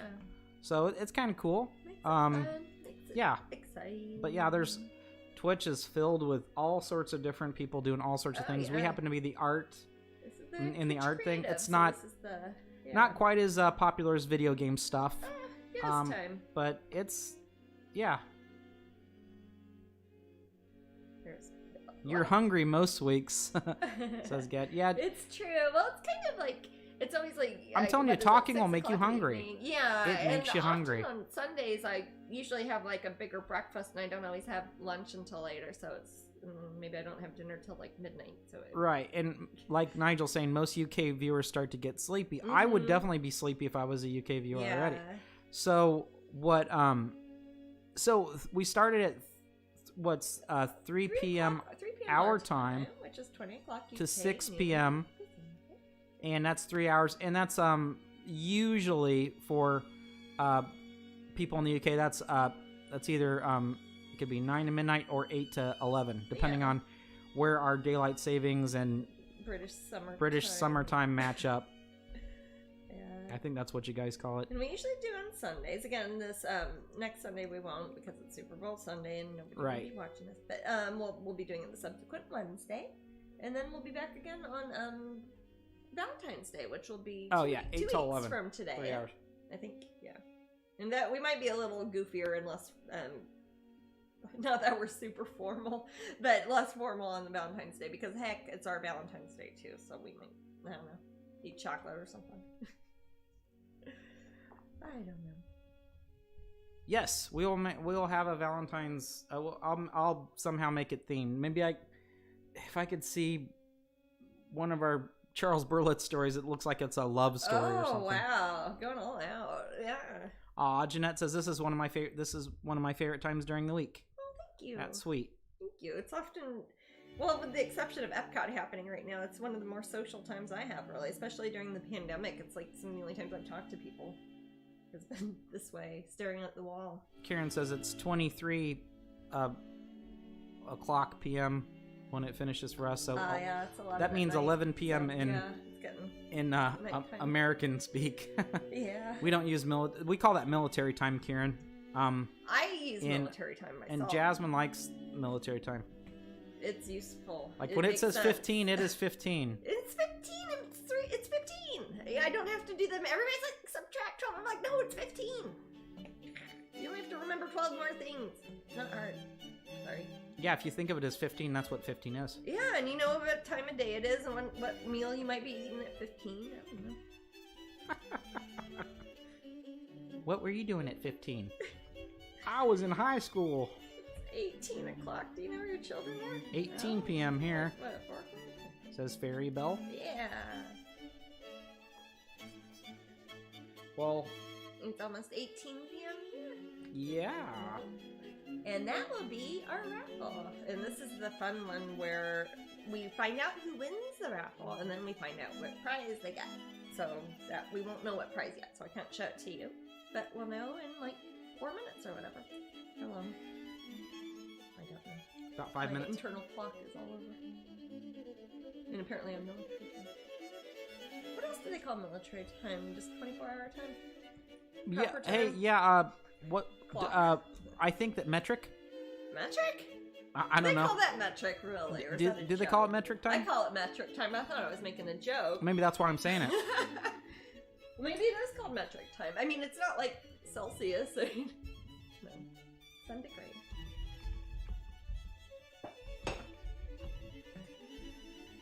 Let's see. Metric time. I'm Googling it now. Well, people might call Oh, wow. Metric time is a whole weird thing. Yeah. It's 1 day is 10 hours, 1,000 minutes, 100,000 seconds. Because it would be based on a meter, like 1,000. 10, 10, 10. Mm-hmm. You don't need AM, PM, or you don't need AM or PM designation with a 24-hour clock. No, you sure don't. And you don't have one of those Yeah. stupid round clocks with the arms on it that I hate. Sorry. Jasmine says F an analog clock, Yeah, I do. except when it has little Mickey arms. Well, yeah, those are great. No, I love clocks. I'm just not good at looking at them. Jasmine says, I love clocks. I'm just not fond of them. No, I just have confusing ideas about time. Time. The constant monster. The constant monster working against us. And it's just a No. concept. No, time, if you look at it differently, you can think of time that's always there to be your buddy and to be working in your favor. Jasmine says, time is on her side. Yes, there's a song about it. Ah, but that's a no-name band. We are teaching time in first grade. Oh, see, that's probably why I've never understood it properly. I didn't go to first grade very much. Jasmine said, blah, to first grade. Kinda. Oh, thank you for the follow, iDazzle. Oh, thank you very much. That's very good. Thank you. Dazzling is awesome. I agree. You know, I might give her stockings that are lacy too. I don't want to put too much lace because I want to have some sort of fabrics that are not lace and that will make the lacy part show out more. Just like with regular clothes. If you wear like 20... Well, I'm not a good example today. But if you have a whole bunch of lace and then you have like a few regular soft fabrics or like a plain fabric, it will make the lace stand out more. And it'll work that way in the painting too and make it look not so busy. But I want to make sure that lace is still an obvious part of it. Karen says, Reinforcement. I learned analog and digital time at school. Digital is the easy time for the people that don't understand the 24-hour analog clock. See, I like 24-hour analog clocks. I don't like 12-hour analog clocks. That's what you're really trying to say, Maddie? Yes. I think AM, PM are nonsense. Oh, I think Jasmine's so they're mad. lies. Joe's so mad at them. I just get so mad thinking about 12-hour clocks. Do you grit your teeth and whiten your knuckles? Clearly. Yeah, I get so mad. But that's not getting mad at time itself. Shame. Shame on time. Hey, did you know that did you know that time's my brother? Yeah, he's relative. Oh God, that's good. He's relative. I was gonna try to guess. I was like, No, does that it's make not you? good. I don't know. It's not good at all. No. It's poor. I sometimes can't tell if something's a really good joke or a really bad pun. We are so kind of close to the giveaway. Oh, if you haven't entered yet, hurry, hurry, hurry. It's free. You just type !raffle. We pick the winner first, and then we pick the raffle. And we'll pick the prize. The prize. We pick the winner first. Or actually, the winner is randomly determined, and then the prize is randomly you know what I mean. determined. Okay. And I go like this, and that means that I'm pointing at a magic wheel that shows up, but it's not there. Yeah. All right, let's pick that winner. Good luck, everybody. Okay, the winner is... Wait, I forgot to do my little thing. The winner. Okay. Turn it. Mm-hmm. Max Danger. Max Danger? Max Danger. Oh, yeah, great. you know them. Yes. Congratulations, you've won something. We don't know what it is yet. Let's but spin Matt's that gonna prize spin the wheel. prize wheel, and I will gesture.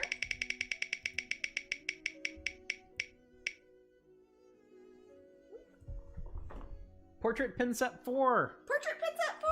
Excellent! Woohoo. That's one that is completely sold out other than that. So that's a rare item, isn't it? Yep. It's like if it was a video game, it would be a different color because it's a rare item. It's a named item. Cool! Congratulations, Matt. Well, and you'll also get the Epcot postcards and the Painting Pixie pin from the Epcot International Festival of the Arts at Disney World. And I will autograph all that stuff for you. And let me see. That is Erica's brother. Oh, is it? Okay. You know. Yeah, I know that. Awesome. Well, congratulations.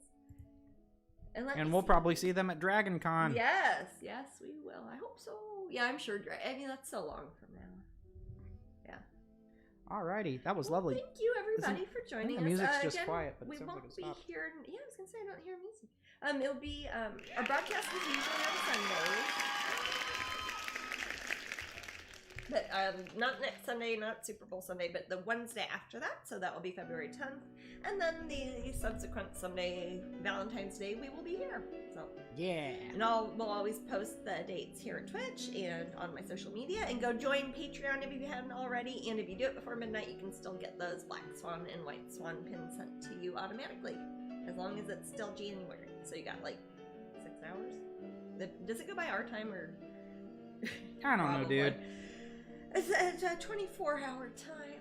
We're using metric clocks now. Every day is 10 hours. No. Alrighty. Well, Thank you. kisses to all and hugs to everybody, and Yes, and we'll see some of tucks you tucks guys, in if you're sleeping, yes. and nighttime stories. And And go ahead. stay tuned. Got those exciting pins coming out sometime next week. Yoo-hoo.